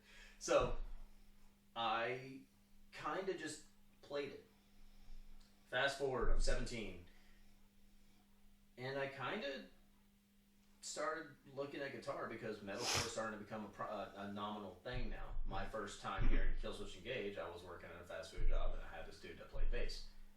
Well, I wanted to play guitar because I was like, oh, cool. Well, Killswitch Engage is like the shit. I want to do what they're doing. Sucked ass. Sucked so hard. Then playing with him though, he was playing on like 5 and 6 string basses. He was like 15 at the time, and I was like, dude, yeah. And he's like, I was like, damn, you're really good. He's like, nah, I just listen to Cannibal Corpse. What the fuck is Cannibal Corpse? Oh, and there was oh, wow. the foray into deeper territories of music. And will I say it was a legitimate roller coaster? We're talking about like it was a roller coaster that had no rail, and it was just taking me wherever it went. I was like, fuck, what is going on? Because now I'm branching off into death metal, to groove metal, to thrash metal, or back to thrash metal technically. Because my cousins grew up listening to like Slayer and Metallica stuff. But I started listening to a lot of that, and I'm like, what am I listening to? What am I really, really listening to? What am I liking? So I kind of like step back and come back to metalcore. And because of my foray deeper into territories of heavy music, I kind of understood how to play guitar. Then I kind of fell off of playing guitar because I was like, at the time I was trying to start bands. Could never start a band.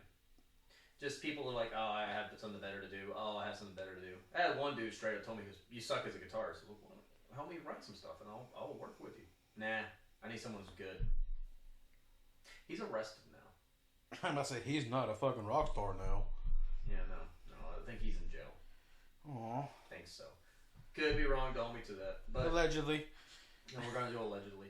But they told me, they said, no, you're just not good. And I kind of stopped playing because of that.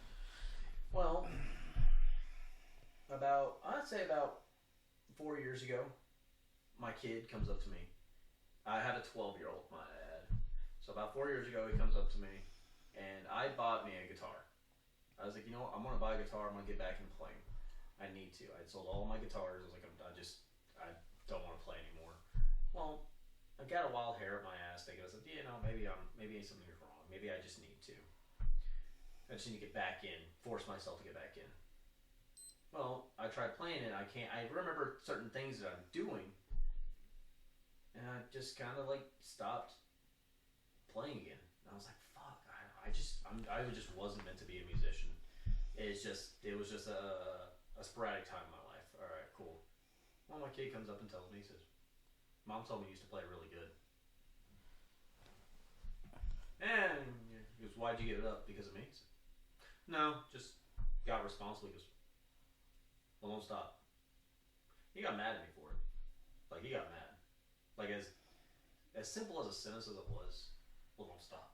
Don't stop because of me. Okay. Well, I kept playing, and I started getting a little better at my fretting and my string tensions and stuff like that. Like, what I was doing was right, it felt like. Was it? No. Hell no. Fuck no. There's no damn way I am a good guitarist. And I will tell people left and right, they're like, wow, you know how to play? No. Don't you fucking start praising me. I don't know what the hell I'm doing. That's like me going to an oil rig site and they know exactly what they're doing. None of them know what they're doing. Nope. But they still got a job to do. But I had a small little incident that kind of led me to stop playing for maybe about a month or two. And then I kind of like, I don't know, I hit something that kind of got me going up. So I started playing guitar. I was like, you know what, I'm going to give me another guitar. Maybe that's what I just need another guitar. So I bought me another guitar. That guitar is sold now. It was a Sterling short scale Cutlass, which I love, don't get me wrong. It had a single humbucker and a single coil in the neck, and it was cool. But I didn't like it as much. I don't know. I loved it. It felt good. Like the neck was like solid, buttery smooth. The frets were awesome. Maybe it wasn't my guitar. Because I have a Traveler, right? And y'all see my little travel guitar. Yeah. And I was like, something just feels right about this. I was like, well, shit, I've seen a lot of these musicians play like headless guitars. Like, I like it. It's amazing. But I wasn't getting it. I wasn't catching on the way. I was like, I just don't understand what I'm doing wrong. And then I bit the bug again. Maybe it bit me. I have no idea. I bought my Bronco.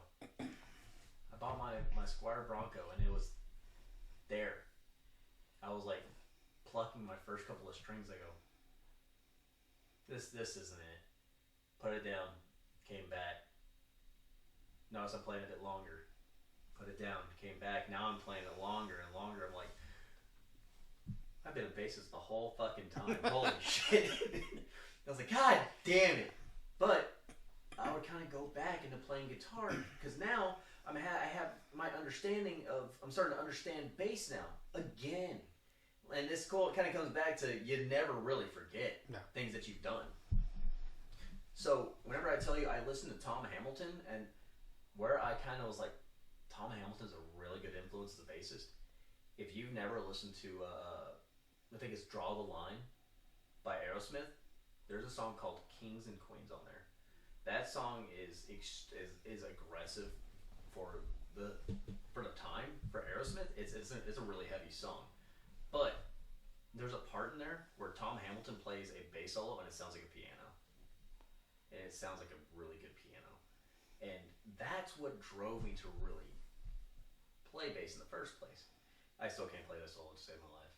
I've tried so hard. There's just something about. I guess he has like fucking big ass hands. He probably does. But like the way he's playing it, it's like he's just like kind of like this the whole time, like plucking like alternate strings. But it's just it's such a good solo. Well, now I listen to, and I do attribute band like prog metal, like bands like Periphery, to my playing now, because of that I branched out into a unique bass territory.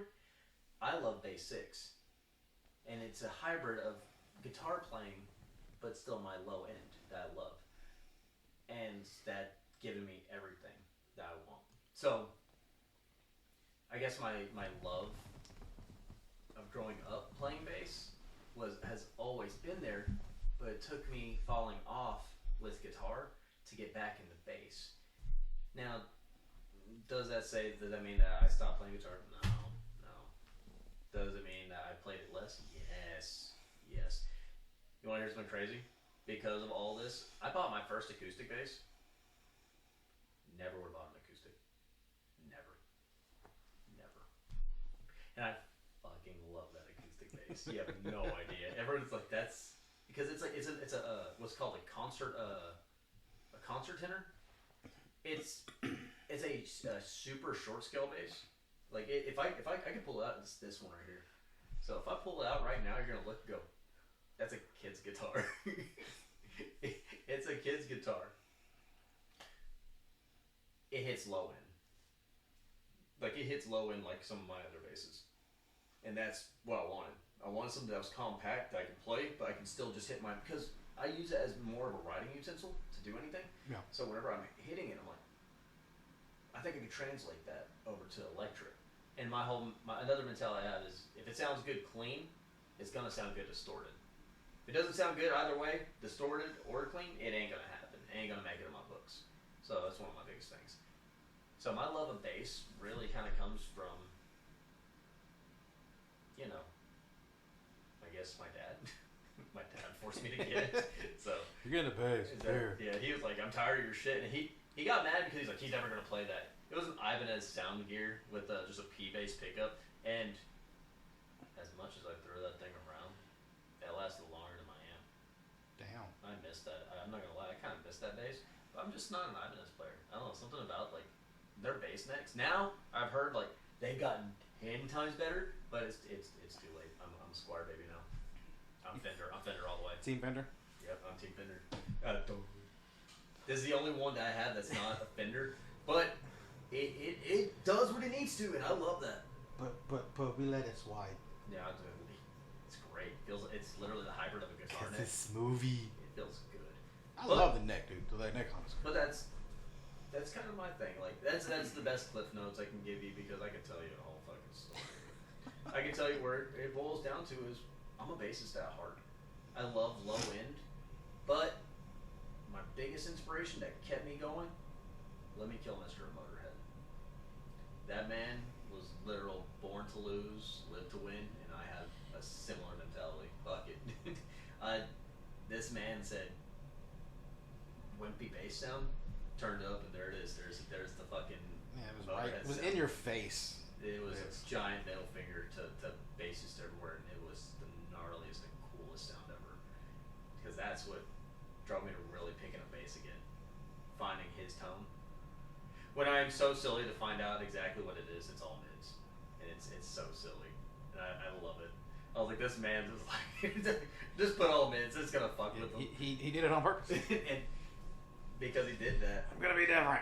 Put all mids. He's like, this is my sound. And I'm like, God, he's so cool. He wears a cowboy hat too. But really, that was where I kind was just recently I fell back in love. I played when I was younger, but now just natural extension.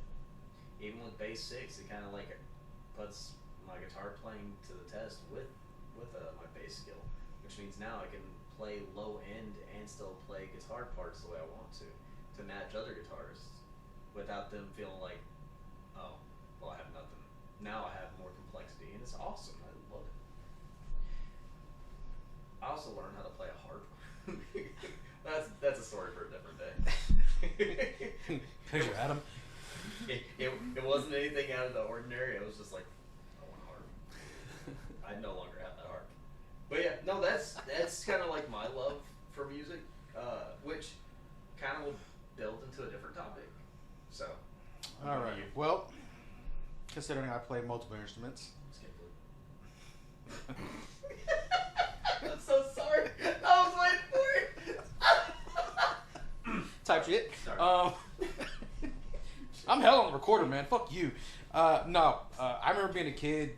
I'm pretty sure. I think other kids did it. They get in the kitchen, pull out the pots and pans, and get the mixing spoons, and beat on them like they're playing drums. Did that as a kid.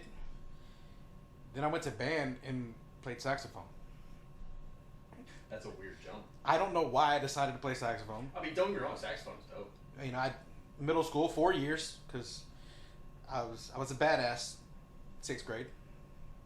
Not as in badass as I was a badass motherfucker. I was just bad throwing shit. Yeah, that's an extra year that you played. Yeah, it's an extra year. I got a free extra year out of it. But I mean, that's when I learned the difference. And you know, as much as you want to talk shit about band, you do learn shit. You did learn sheet music like you did. It's fucking furries. Turn me off, man. Come on. God damn it. Hey, I was a cute furry. Oh, you got a little God. Played that. Then I remember 8th grade. My buddy Andrew and I always switched first chair every other week. Constant. We played on the football team and we were constantly doing first chair. She comes to us and we had a UIL competition at the end of the year, but we didn't have any low end in the band. So she decided to take us and say, y'all get to pick, but I need a baritone sax and a tuba. Who's gonna do what? You chose tuba. I did choose tuba because he was worried as hell. He's like, I don't think I could play tuba. I'll do it. So I went from a woodwind to brass. Thankfully, we had jazz band, so I got to play baritone, same fingerings as a tuba, just so I could get used to it when I went to competition. So that right there let me know I could play pretty much anything I put my mind to it. Oh yeah. And then ended up getting an acoustic and had fun with that. I was working at a pawn shop, and that's when I got my Fender because it's blue and it was there. Play that. I don't know how to really kind of like elaborate on that, but like. I got a really good deal on it. Okay, I was like, it's not because it was blue. Actually, it was. If it was red, I wouldn't have fucking touched it. Fucking liar. If it said Fender on that bitch, you would have. No, that's a lie. That's a lie. So I was playing that. I've had a keyboard for a while, and I played that. I get bored easily. I think it's my ADD. And then I was like, I'll get a drum set. So I got a drum set, and I was playing that. Then I stopped playing instruments altogether and focused on FL Studio production, which is just a MIDI keyboard, and I could have every instrument at my fingertips. And then talking to you, I was like, shit. So I started getting back into my drums, back into my guitar. So I never really lost any love with it. It's just, I'll go through spurts of wanting to play actual instruments, and then other times I just want to sit behind my computer and make a whole fucking song arrangement out of everything. So I never really lost anything. It's just, do I feel like doing it? And I was worried about getting the double pedal. I was like, I don't know if I can do that again. That is it really is different. It's just finding a rhythm. It is. I'm not 100%, but it is the whole muscle memory coming back. As I said, it just again boils down to got her. You know, you have it there. Unless you want to play some crazy shit that goes through 18 different time signatures in a song, then you're fucked. But just because I said prog metal does not mean that I want to sit there and do like a multitude of time signatures. I would like to have like one here and there per album. But hey, we're gonna need a switch. No. At least I'm not fucking. What are they called? Oh God, what are the names? Talking about the one band that has no time signature. Yeah, that one. God. No. Like it's like that fucked me so bad, and not the good way I can't either. remember what they're called. Yeah, because they don't need to be known. Just yeah, they was like what was it called insects. That was weird. It was interesting because the first time I was like, I mean, okay, you can play, and then I started hearing like, what the fuck's going on? Is it just something I don't understand? no. The funny part is you hitting play and just staring at me, trying to get. Because I knew you were gonna sit there and be fucked up out there. You're like, I my head hurt. I'm trying to count here and it's not fucking working and Just there's bang on shit. There's one dude I watch. It's like counting beats until I hear a signature change, and he's like this. He's like 1, 2, 3, 4, 1, 2, 3, 4, 5, 1, 2, 3, 4. He realized like, Wait a minute. Why is it here? Like it's so funny, but like you're just like this. I don't want to count anymore. I don't want to count. You have to be really, really in tune, because it's gonna fuck you.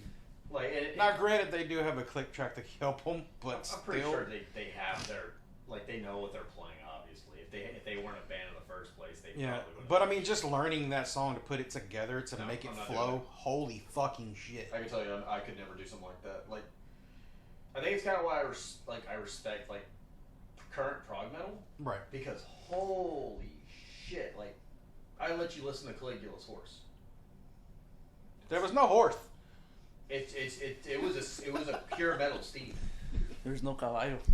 Oh shit! We're not going there. We're not going there. Oh god. We're not going there. Oh my no. But I will say, seeing like watching how they play, it's wow.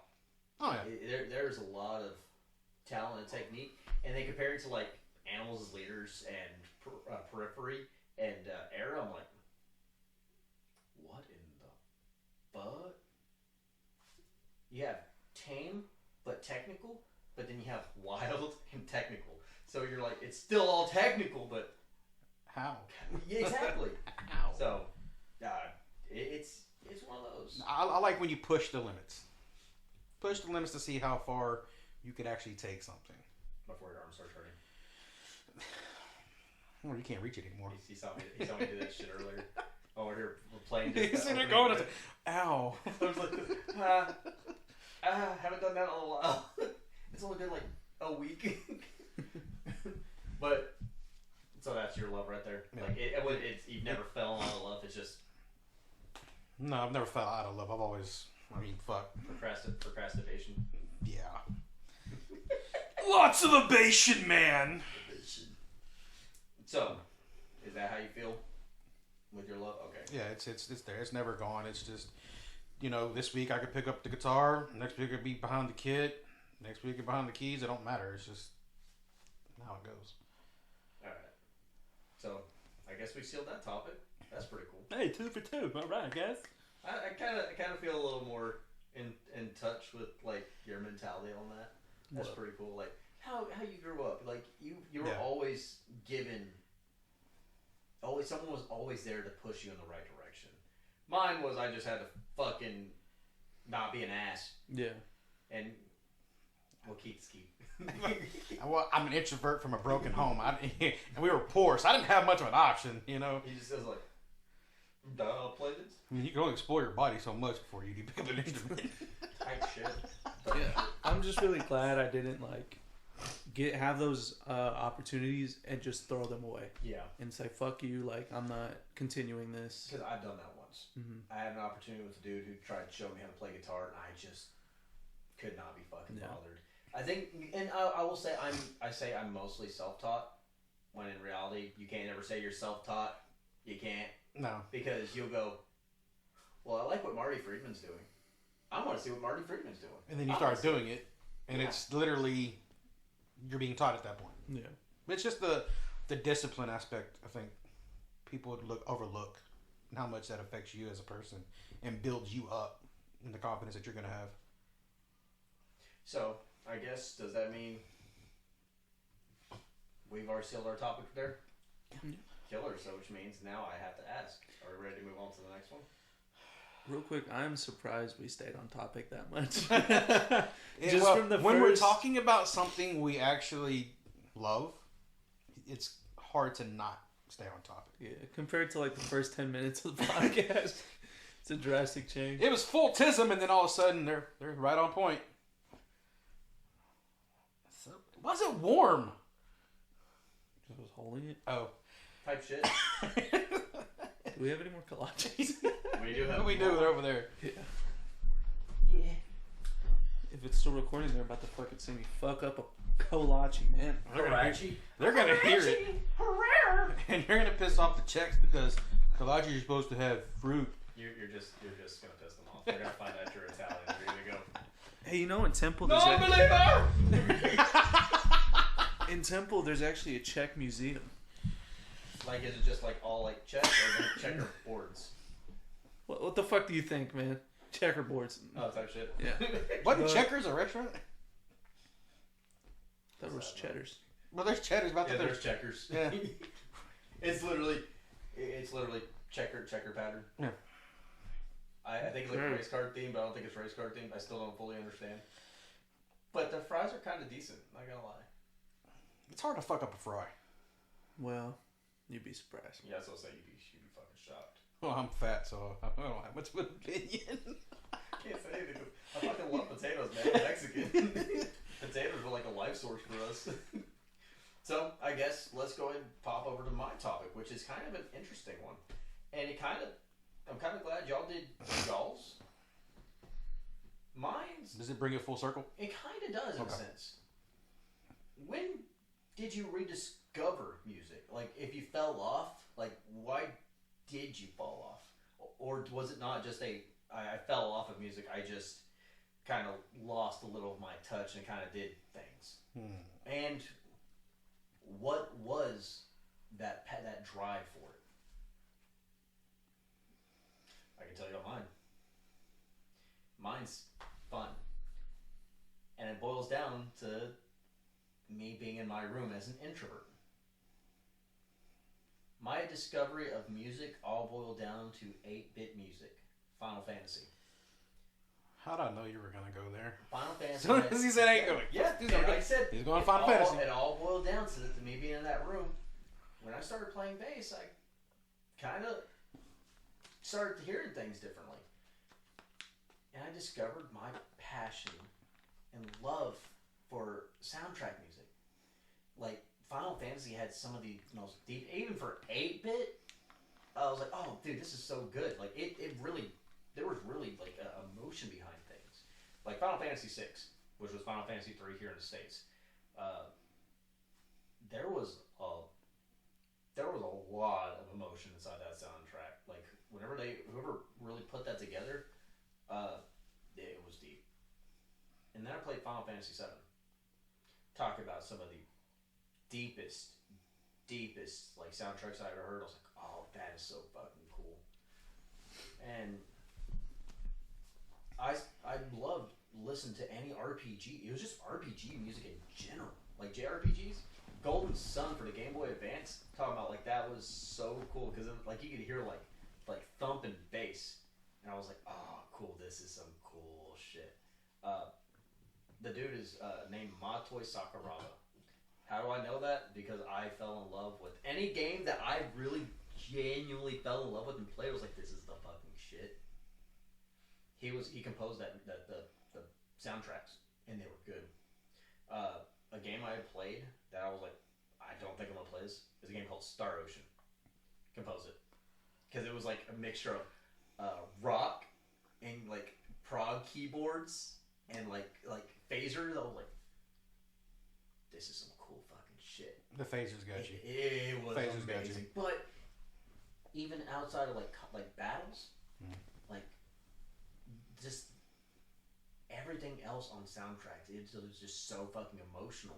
and it always was like, oh, this is a happy village. This is cool as fuck. This is awesome. But then you get into one where, like, in a village where it's like kind of like war torn, you can like hear like the somberness, like something's happened here. You already fucking know when you stepped in. Like it if it wasn't for RPG soundtracks, I wouldn't be able to really truly understand like the powers of like minor chords and major chords. And obviously it's more than just that, but it really shows a major key can really definitely change the drive of a song. Yes. And it's phenomenal. Well, I kind of fell off of that because I had to go work, couldn't afford games, so I was like, I'm just gonna work. I stopped really giving a fuck. Same time I fell out of music, my kid was born. Definitely fell out. Well, that's a lot of responsibility. Yeah, that's what it was. And on top of that, 100%, I had a moment where I just didn't care. I just didn't care, and I genuinely don't know what it was that made me not care.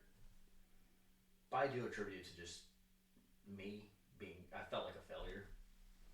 But, pushing forward, I had my rediscovery. And it was a game again. And I go, it wasn't metal, it wasn't rock, it was a genuine game. And I was like, why? What is it? Why am I really enjoying this? A game called Nier Automata. Yoko Taro knows what the fuck he is doing. It's post-apocalyptic and has to deal with androids, alright? Kind of like trying to find out like what happened to humans and stuff like that and trying to recolonize Earth so the last of the humans can handle it. What? Terminator. I mean, they're hot chicks in skirts. It's cool. But yeah, I kind of listened to the soundtrack and realized this is really good. Like it was that same emotional sense. Like it was that same thing I felt growing up, and I was like, oh wow. It's all over again. It's like my childhood came back. Like what I wanted to hear is like in RPGs. And then I played Final Fantasy 15. And that was another one. But they kind of had like rock music in there too. It was kind of cool. It was interesting. It was like the boys on a trip together to like stop the darkness and they weren't supposed to type shit. And then I kind of started seeing everything. And then metal starts becoming like prominent in games. Like Doom. Fucking Mick motherfucking Gordon. Have you ever played Doom? Oh yeah. You ever played the one on like the newest ones? Most recent? Not the most recent one, but Whenever I tell you, this man used a 9-string guitar to write that whole album with like a Moog synthesizer. It is so fucking phenomenal. You're talking about like I've never been more pumped to kill demons. Like I want to crush in more heads than I should. Like it's like, should I start repenting because I killed so many demons? Am I having fun? When you have no, you're just stopping. You're like on a holy war. that's my Christian game. It's phenomenal. It's a Christian game. It's violent as fuck, but it's a Christian game. Like, oh my god, it's a Christian. It's not a Christian. You're killing demons here, okay? So I'm doing the Lord's work. It's really what it is. Well, not that. You're just doing it because you're like, I hate them all. I think it has something to do with like a pet that was murdered, and that was like his security pet. I still don't know the full story on Doom Guy, but he just knows. So Doom Guy, John Wick, same shit. Yeah, kind of. Less continental. But that's kind of where I was like, oh shit, music's finally coming back in, and then I started seeing like, and this is how I knew it was. I needed to get back into music like harder. I was like, this is it. Matoi Sakuraba came back for the remake of Star Ocean 2 for the soundtrack. Oh my god, it was phenomenal. Everything is great. And then Final Fantasy 16 comes out. I think it was one or the other, I can't remember. But more orchestras, more power, more emotion. And I was like, this is why I fell in love with music, was games. I've always wanted to be like a soundtrack composer, and it's just, do I have the know-how? Absolutely fucking not. No. But do I have the love and passion for it to do something like that? I would like to think so. Yes. Like I have one riff that I had. If I told myself I would love to hear that as like, you step into like a boss arena, and that's the first thing you hear is like the giant chug. Like it's just like a rapid chug back over again, and you hear like just drums.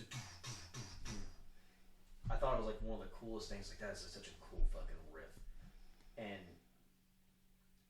I think it's kind of why I started playing the bass six more, because it's just like real big thumping and foreboding. Yeah. And I was like, dude, I could use that for orchestrations, and I realized I've always wanted to be the soundtrack composer. I've always wanted to like have like, and this is me being far-fetched in my own eyes. I wanted to have a game made, and I wanted to direct the flow of the soundtrack, especially with combat, like any kind of combat. I would love to just have like, it's just more rock needs to be in there, more metal, more guitars, more instruments instead of just a MIDI. Because like it's easy to do that, but you lose that passion. You lose the touch, the emotion in it. And like, does it get the job done? It gets the job done. And I will say this for one reason. There was a game that came out on the Switch. It was like a rhythm based like top down shooter. It was like a party based game, but it's like it's music based. Well, a lot of the soundtrack wasn't done like on like keyboards or synthesizers. It was done on a MIDI board. And one guy remade the whole like every like level and every combat soundtrack with like keyboards and synthesizers, and you could tell like in some ways using MIDI you get the job done, but you lose like the feel and emotion like that you're putting behind it. Like and I'll use this in the best sense. If you take away Jordan Rudess and put his MIDI his parts as MIDI, is it gonna be a good Dream Theater song? It'll get the job done, but it ain't gonna be. It won't get the job done. But there's a difference though. If whoever is doing it doesn't know how to hands on with an instrument, and they're just doing MIDI, it's not gonna be the same. Because if they know hands on with an instrument, but they're doing it to MIDI because it's an easier setup for them to do, they'll still be able to have that emotional connection. Well, it's more about the translation too, and that's the biggest thing. So, like, and I think I've seen this. I've seen some guys do this, like whenever they do like orchestration covers of certain songs. I'll use this one as a good one because Pokemon does have some good bangers for songs. Oh, I wouldn't know. Whenever I tell you, if you ever have a chance to play a Pokemon game, go play Sword and Shield.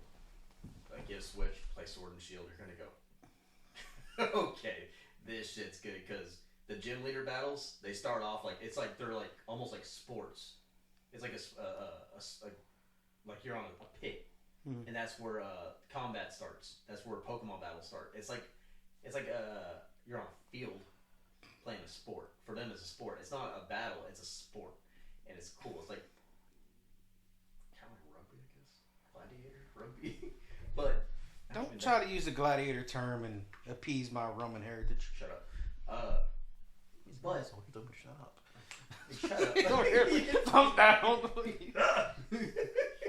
Hey man, we'll do that, man. Thumb down, man. But like the gym battles are so good because they, like, every bit of music you hear like going forward, it's like, oh, okay, regular Pokemon battles, cool. You got your cool little soundtracks, you got your emotional happy things, but for some reason, Sword and Shield had one of the greatest fucking gym leader themes, because it starts off like, you're all dressed up in like your jersey, like your like I say a uniform to be out there on the field, but you sit there and see the gym leader, and they're telling you like, hey, like, you do realize you have to beat me in order to get to the next one.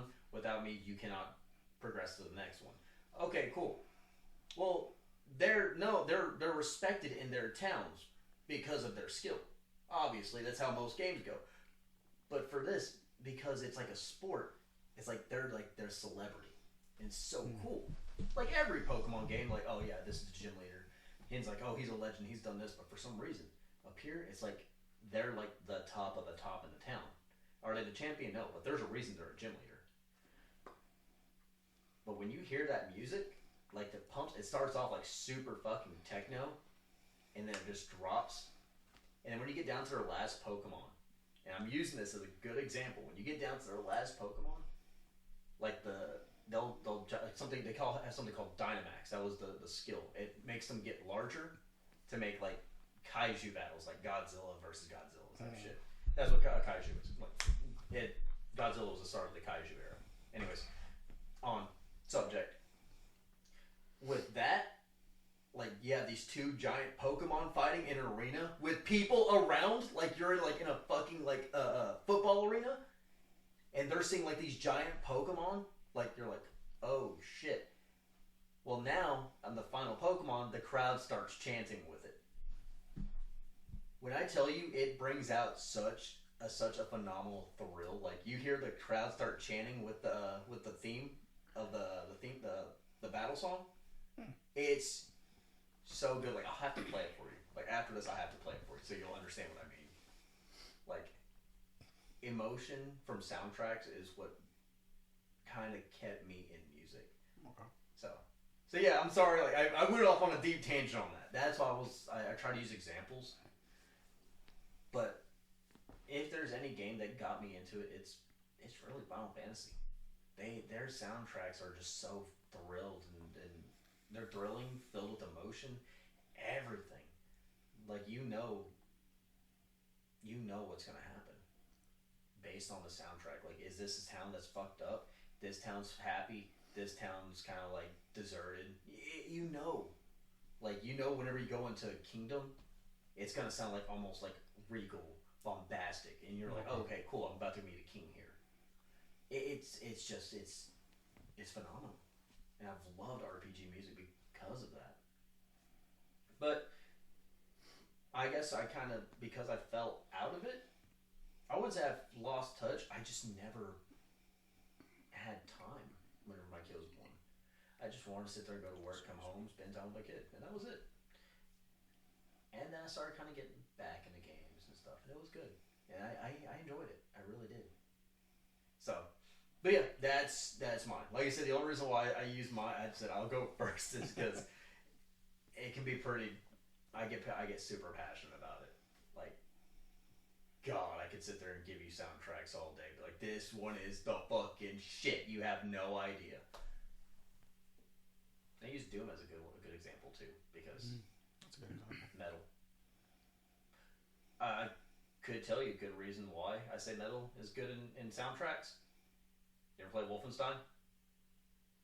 Did you ever play Wolfenstein for the Xbox? Frederick Dordendahl of Meshuggah helped write that soundtrack. There we fucking go. Yep, and it's everything. When I say that game has such an emotional soundtrack, like there's everything you can hear is like, oh shit's going down. Like it's like everything is atmospheric. Frederick Dordendahl knows what the fuck he's doing. He's Swedish too. And he goes, and I'm like, oh, cool. What is it with the Swedish, man? That was just.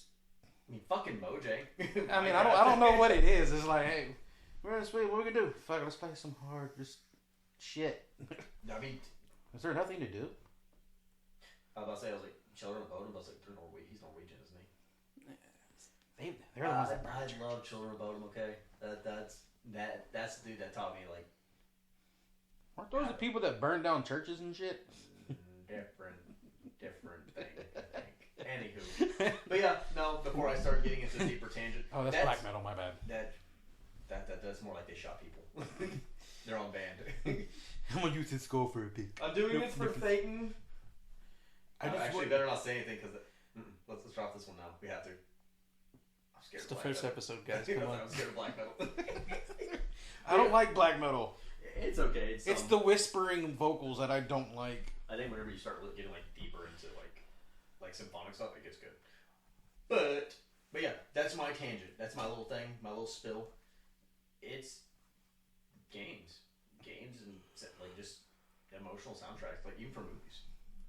That was my passion. What started me. Who's next? I can go. Let's go. Let's do it. So, Skin flute. You know what? He said that about both of us. No, I think he's the one that plays the fucking skin flute. Damn straight, it's on the daily too. but I would say I started, into the music genre, into any genre, with movies.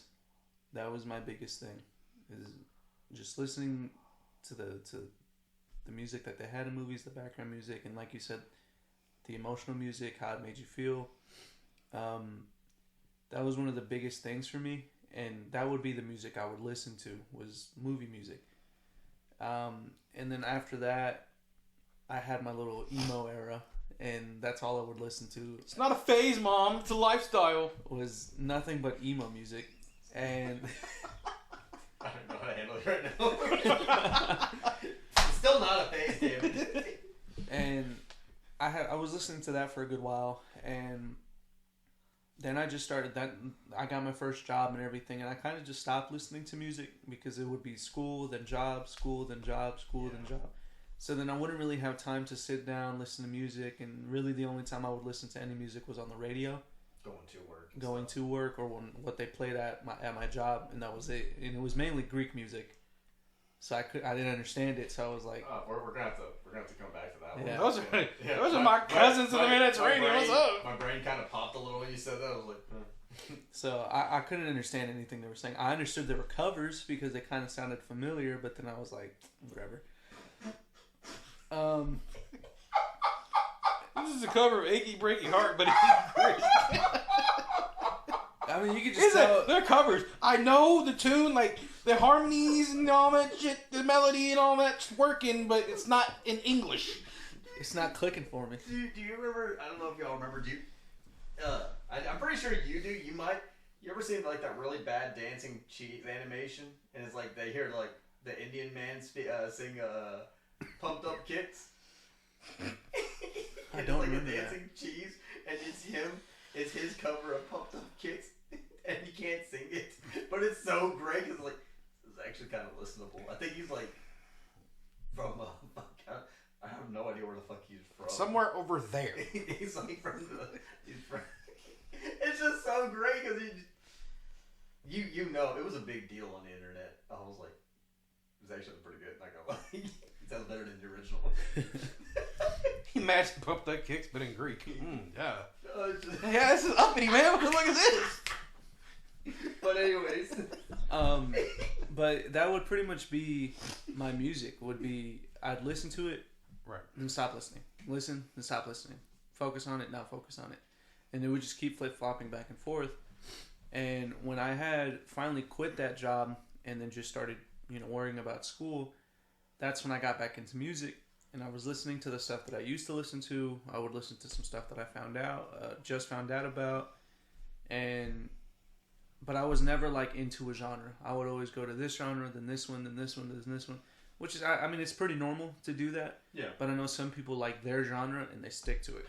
Yeah. There's a lot of people like that. Yeah. I say I'm kind of like that because I do listen to a lot of prog. Mm-hmm. But I do, and I'll say this, and this does kind of come back to my whole love of soundtracks. I like a lot of J-rock and J-funk, and it's cool. Like, a lot of them make some good shit. There's a group called Gatrick Spin. It's like funk, but in like rap. It's so good. It's so fun, and it bounces. It's just, plus, they're an all-girl band. And in Japan, that's like the shit. Baby metal. It's idols but metal, and I love it. Anyways, continue. But so I would never really say I completely lost music and just never cared about it or never expanded on it, because like I said, music was always there, especially in a household that I grew up in. There was always music, but I never was into music, I guess. You weren't in the flow of it. Yeah, I didn't care what was playing. I didn't care who it was. It was music. That's all I cared about, And this is kind of what you're talking. Kind of what you said is the video game aspect of it. A big part of it was Minecraft. The music in Minecraft was really good, and I really liked it. And in a lot of games, I would always turn down the music in like the video games because either I just didn't like it, it was obnoxious, it just got in my way, or it distracted me. But Minecraft was one of those games where you just never turn the music off. It built on the atmosphere. Yeah, you just keep it. It really does. And you've never played Minecraft, have you? Never played it. I think I was fucking past 25 when the shit came out. So fucking grand. How long's it been out? It's like 2000. Like mid-2000s? Yeah, mid-2000s. Well, I graduated in 05, so that lets you know something. It probably came out shortly after that. Yeah, no, I was right after that. I wasn't thinking about nothing but other stuff that I'm not gonna speak about. Type shit. But you know, I grew to love just video game music in general, and any other game I would play, I would try to listen to the music. Some I would like, some I wouldn't like, and you know, then that kind of just built on itself. And for, I guess, the genre of music that I'm in now, which is rock, hard rock, metal, it all kind of came from Fortnite, dude. Jesus, I'm not gonna lie. I can't even say anything because my kid does that. He tells me like he listened to Metallica whenever they were on there. Yeah. He was like, "Dad, you know Metallica was in Fortnite." I go, "Yeah." He goes, "I think I like Fuel." I go, "That's actually really I like Fuel. I like Fuel." There's something about that song that I like. I think it's just because of the way that it drives. It's a driving song. I get it, drives. Yeah, it's good. But just listening to all the music that was on there kind of opened my eyes, and I was like, hey, I like this song, I like this group, let me listen to them, I like this band, let me listen to them. And then now my playlist is filled with a bunch of shit from just that. And obviously, like, I would discover my own music on my own time, and through social media too was a big outlet for me too, because I would hear a song that I like on a video or something, and I'd be like, well, let me look into them. I look into them, I like them, and now they're a part of my playlist. But yeah, I would never say I really fell out of music, and I never really lost it. Did I lose the wanting to play it? Yeah. But did I lose the wanting to listen to it or to enjoy it? No, I never did. 2009, by the way. Minecraft? Mm-hmm. God. That was when the first public beta was released. Jeez. But I graduated in 2009. You did? My brother who started getting into it, I remember that. Okay. Hopefully, if this podcast goes further, I'll have him on. We might get canceled because of it, but I'm okay with that. We won't get canceled. Kamikaze episode. We can't get canceled. Okay, like Dana White. Who's gonna cancel me? So, that's, to me, I think it's a good thing whenever you say you've never fallen off, which is good because we all listen to something, we all like something.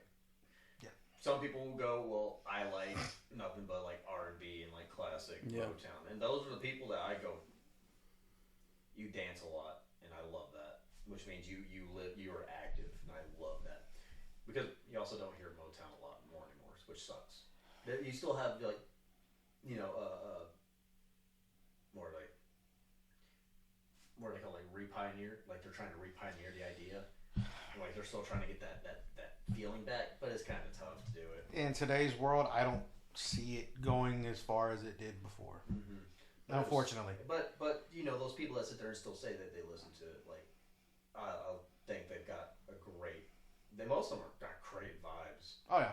Like then you know, like I said, everyone's gonna have their thing that they listen to, obviously. Definitely. So, but at least we know that you didn't fall off.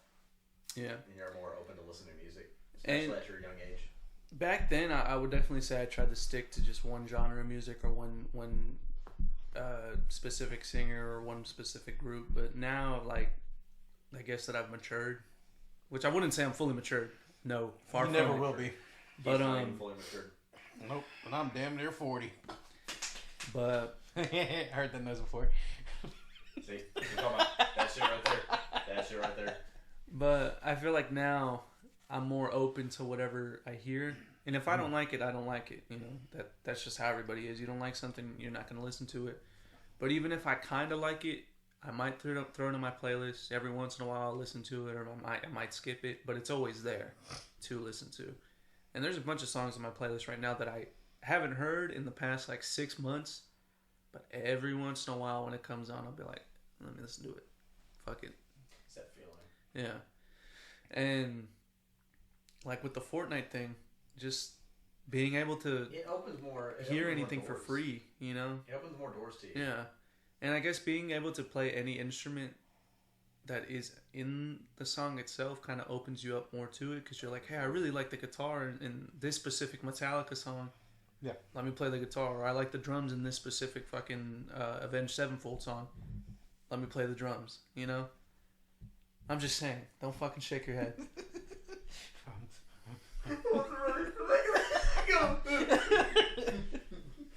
Like, no.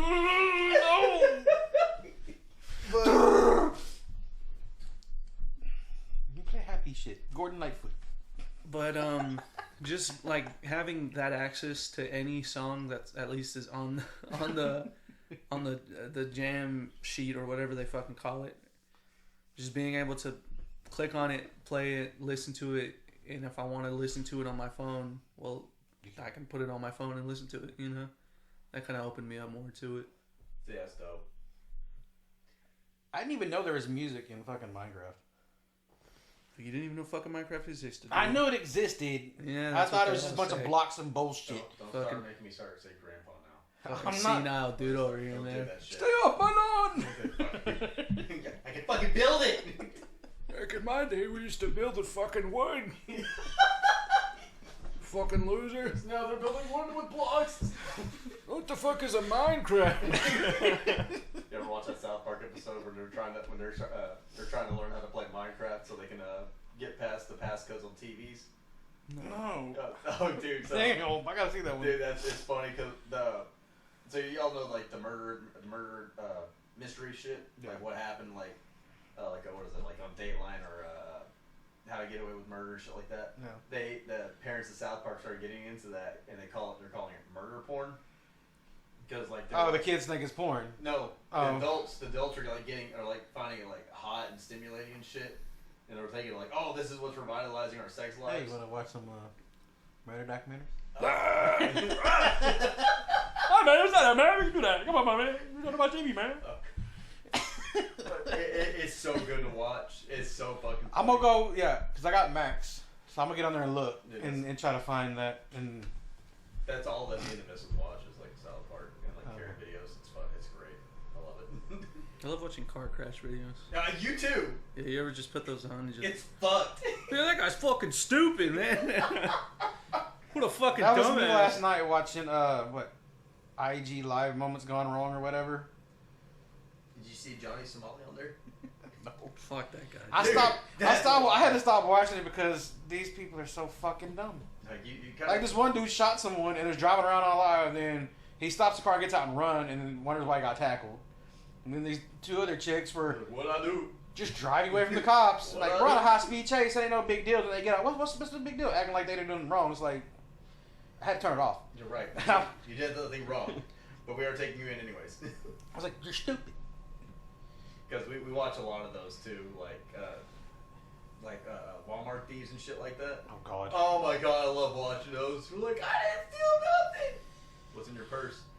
Nothing. Don't go through my purse. Why and not? Then they resist, and they go, oh, my daughter put that there. I was like, Yeah, man, they got you on camera stuffing that bitch in. You walked in by yourself. my daughter was in the store. Man, what the fuck? That way they can plead insanity and get away with it. Yeah.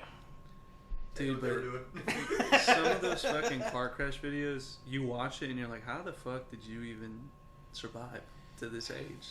That would be to the good Lord. You still have Della in heart. Dude. Fuck yeah, brother. Very sad. Dude. Too soon, man. If Put only up they threes. All right. That big white number 3 going around. Never made a fucking right turn to the very end. Keith, you're a NASCAR fan, aren't you? I used to be. And once a racist, always a racist. Hold the fuck up. Oh, that's what. It's the first episode, guys. We need to make it past the first What? one. Italians cannot be racist, okay? We got lynched.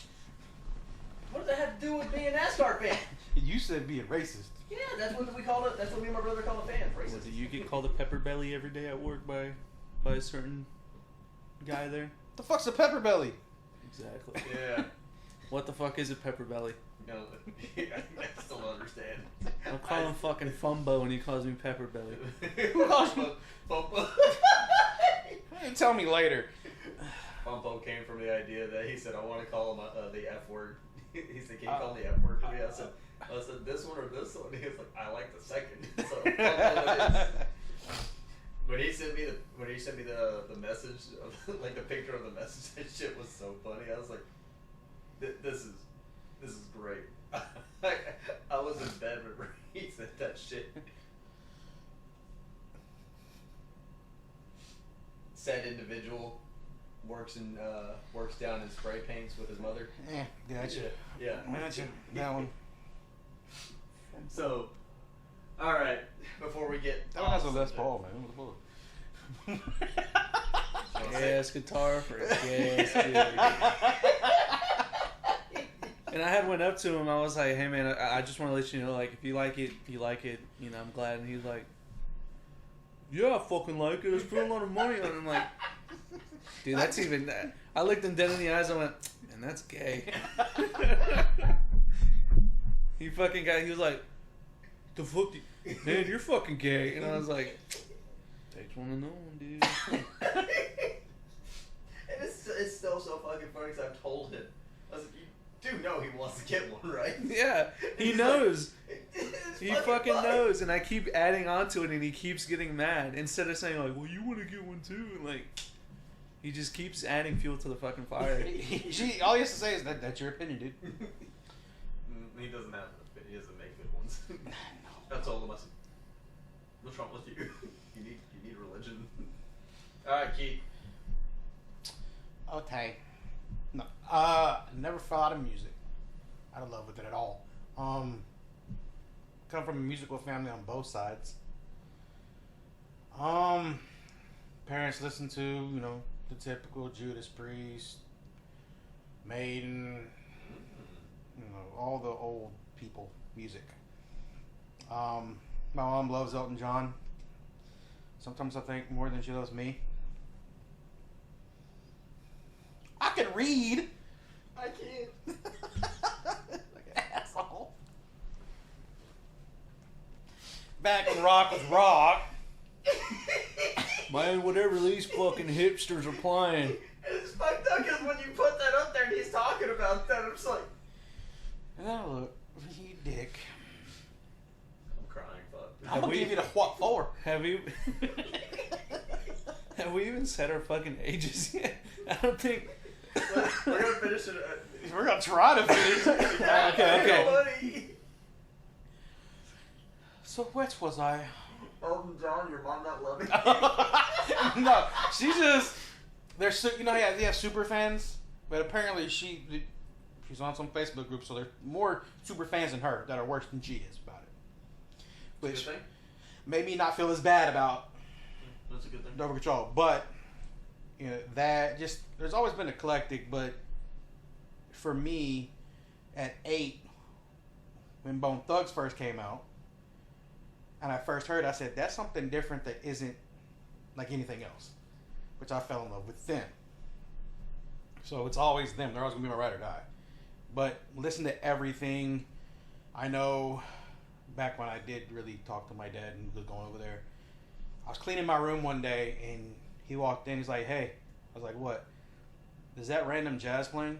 Because we had a jazz station, and the secretary at his job was actually the DJ, one of the DJs there. And he's like, "That's random jazz." I'm like, "Yeah, oh, okay." He couldn't believe I was listening to random jazz, and he asked me later, like, "Why'd you?" I fucking like it. It's music. It's something. I have this weird brain.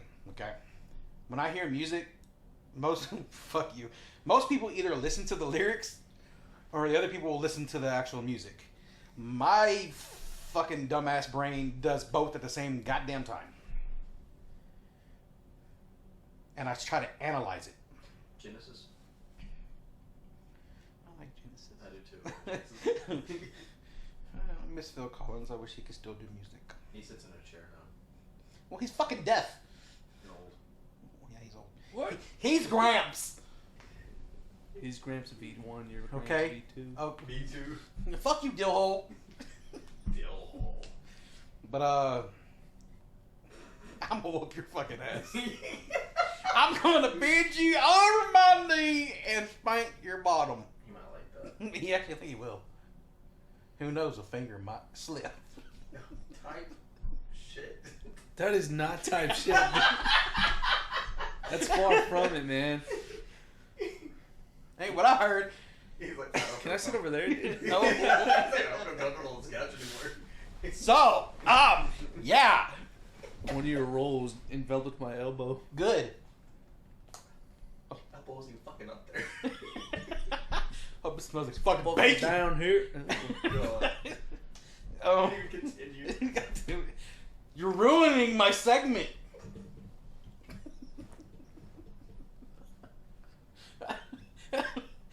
Hope y'all people are enjoying this stupidness. And it's just been music ever since. Shut the fuck up. I can't. Okay, I'm sorry. Go ahead. Yes, you are sorry. I can't help that. But no, I mean, it's always been music. I've always, when I worked at my previous job, the one I always brag about, there was no music. Really? Because we had heavy earplugs, OSHA rules, it was loud, and then we had our radios on top of that. Now, there was a period of about 6 months that I did kind of listen to music because they make headphones that look like earplugs. Really? And ours had a purple cord, and a buddy of mine got them off Amazon, then I ordered mine. It looked like fucking earplugs. You put them in, but they're headphones. And you just run it down the front of your shirt to your phone and jumped on the company Wi-Fi and listened to Spotify. So I had music for a little bit, which made me happy. But like even now, because the shit music we gotta listen to, but all my music, like Andy Dufresne, it's all up here in my head. Kind of what I do. Yeah. And I just go through my Rolodex of music. You know what's weird? I don't know how y'all feel like. Okay, so I know I do this a lot. Whenever I'm writing a riff, I'll come up with that riff in my head and try to expand it, and I'll try to write that at home. Like I think I've done that like 6 times at work so far. Well, you know, I'm getting older, so my brain isn't working right sometimes, and I forget shit. Mm-hmm. If I don't write it down, I'm fucked. Mm-hmm. So if I go... That's those 8 bars late for the finger. So even if I'm writing lyrics and they're going in my head, I have to literally stop what I'm doing and write it down real quick, and then I can go. Mid-lip. So I got like 35 fucking yellow tags at home. They're just lyrics that I had to write down real quick. He's gonna be fucking mid-replant. He's like, wait! There's gonna be someone right there waiting. He's like this. Hey, like for another you got week. like 5 minutes, right? It's only for like another week, bro. Calm the fuck down. Oh, you start for sure next? Like, Not for sure, but I know that there's a big push for me to get over there sooner. I wonder why. Yeah. Because it's, it's like 11 days. Yep. So, but it's always in my head. No matter what. I'm always got music going in my head. Well, shit. I'm just a weirdo. Always had love. Of course I got love for it. I got the treble clef on my arm. This is going to be my whole sleeve. It's going to be music. It's going to be pretty. It's going to be 4 more treble clefs. No, I'm getting the double helix right here. In like the music. Talking like the double pedal company? No. Double helix, the DNA strand, motherfucker. God damn, are you dumb? Just get a fucking... Did you take science class? Or did you skip over like his retarded ass? I didn't pay attention. You're just going to see 2 double pedals. This is my double helix. Just sits there going like this. Get that tattoo somewhere else and you can play my double pedal. Don't breathe like that. God damn it. So, we all know we're all fucking idiots. I've been called that a time or a million. Really? Well, I stopped counting after about 6, but I gave up. I was like, fuck it. That's a fucking village idiot. I'm okay with this. Court jester type shit. I'm okay with that. I'm not dumb. I just do dumb shit. Isn't that all of us? Boy, what does that make you then? Just Class makes me. clown. Class clown. Well, I'm not stupid, but I do stupid shit too. No, that just kind of makes you flirty at that point, right? No, because I don't mess with big reptiles. I don't do crystal meth. Well, I fucking love my lot lizards. Tell you that right now. I bet you It's a do. different kind of reptile. Might not be one you want to touch. She got some scales on her, that's for sure. I'll touch a Komodo dragon over that. Oh, Komodo dragon for 5? They try to eat your face. Lot lizards? No fucking way. No, what they have will probably eat your face. I'll take that over the other ones. 100%. Easy. So, I guess while we're here on the subject of the podcast, which those are all of our topics for today, which, you know, for a good first cast, I think we've kind of nailed down some good time. We broke 2 hours. Yeah, and that's awesome. We didn't think we'd be able to kind of like do that time, but Well, it's not necessarily do the time. It's as far as doing the time on an actual topic instead of just tism. Which I'm surprised we stayed so. Are you gonna reiterate what the fuck I just said? I mean, I don't know why. I could tell you. We could tell more stories about Brant. Maybe no. I think we need to keep that to its own Yeah. episode because That's it'll all, just. Then we'll hit like 5 hours. We're like, first episode, 10 hours long. Holy shit! We could. But there's so much good shit on that. Yeah, Jamie, pull up that one time. I wanted to do that earlier. Jamie, pull up that one video. I have stated this as is. We hope that this continues, and we want this to continue. Even if so, we're still going to do it just as because it's an outlet. We want to start storyboarding soon. Yes. We have ideas we want to share with y'all, and it's awesome. So, we're hoping that it goes the way we want, because there are quite a few already. Quite a few, and I'm surprised. Like, I really am surprised. How did we do that? Like, we have enough to probably fill a good 3 months category. Yeah, one by one. Yeah, definitely. Because, oh god, there is a lot, and more get added daily just out of. We have a lot of free time. Well, no, it's the way our brains work. It's just we'll be on one thing and then one little sentence or phrase, and then all of a sudden, I got an idea, and then it really is like that. And we'll build on that one, and then we'll build on that one, and next thing you know, we got a whole fucking castle. Yeah. And I like that. I don't know. Maybe people probably like, oh no, we're thinking too far ahead. You would never think too far ahead. Hey man, shoot for the moon, because even if you miss, you land amongst the stars. Okay, that's a freebie right there. You take it home. Aren't the stars farther away than? I don't even know how to handle that. I really don't. Yes, the stars are farther away. My brain hurt. I was like, the fuck It sounds good. Okay, just fucking roll with it. Hey, when you came out to us the other day, we rolled with it. Isn't that from Shrek? What? What you just said? I have no idea. Did he like shoot for the stars or was it Shrek? I don't think it Or was was. the fucking dragon? I can't remember. No, I don't think he. Maybe it was Never-Ending Story. I don't remember. He's riding that big dog thing. What's my goes up with that? It's a dog. It's a dragon. It still looks like a dog. At least it was a dog. I mean, fucking weird.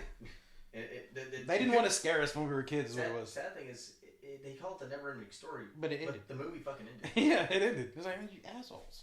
You're like, okay. Oh God, we could get on a whole tangent on that. On movies in Fucking general. A. There is another episode, ladies and gentlemen, we're going to talk about movies. Yeah, Don't know which one, but we're going to do it on one of these episodes. What was it? We talked last time you came over. We were set up your guitar, and we were talking about like the thing. Because I told you there's a movie called like Terrified, and like they literally like tell you like they show you the creatures beforehand, and like that's never done in horror movies, especially like with like creatures. They're like, oh cool. You don't see them until the end, which is a trope. No, they like throw that bitch right in front of you. You're like, Here you go. oh shit, that's fast. I wasn't ready for that. But we were talking about like the thing, because you know, in the movie you just never know. And then when they pop out, you're like, I knew it. I knew it. And if you sit there and you say that in front of someone that has never watched it, even though you've watched it like 16 times, you're like, I knew it when you fucking watched it like 16 times. Yeah, but I still knew it. I knew it. Just How did you not know it? I haven't seen it yet, but you still know it. get out of my room. Get out of my room. Keep that much now. So, I guess we're gonna.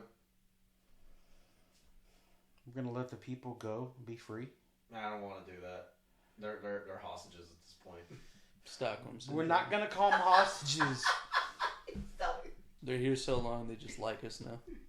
We start tied to chairs. What are we gonna do? You guys are the No audience more. now. We'll tell you when to laugh and when to clap. Can we get one of those like 80s like laugh tracks in the background? Hell yeah, I'm gonna get one of those. I'm gonna go find one when I get home. That's what we need. Just like, they're like, It just needs to be so poorly timed too. The joke's over. Oh shit, my bad. Joke's over. We start on a different topic. Also, the laugh track kicks in. What the fuck? Hey Jamie, fix the laugh track. It needs to be spot on. This whole 30-second delay is killing me here. if it wasn't for Joe Rogan, we wouldn't have the Jamie joke. That is true. That is true. Thank you, Joe Rogan. Yes. Yes. Hey Jamie, can you thank Joe Rogan for me? Jamie, thank Joe Rogan for me. Appreciate that. You put it on the screen. Pull it up. It's picture bus. Thank you, Joe Rogan. So, I guess in ending, thanks for listening. Yeah. It was awesome.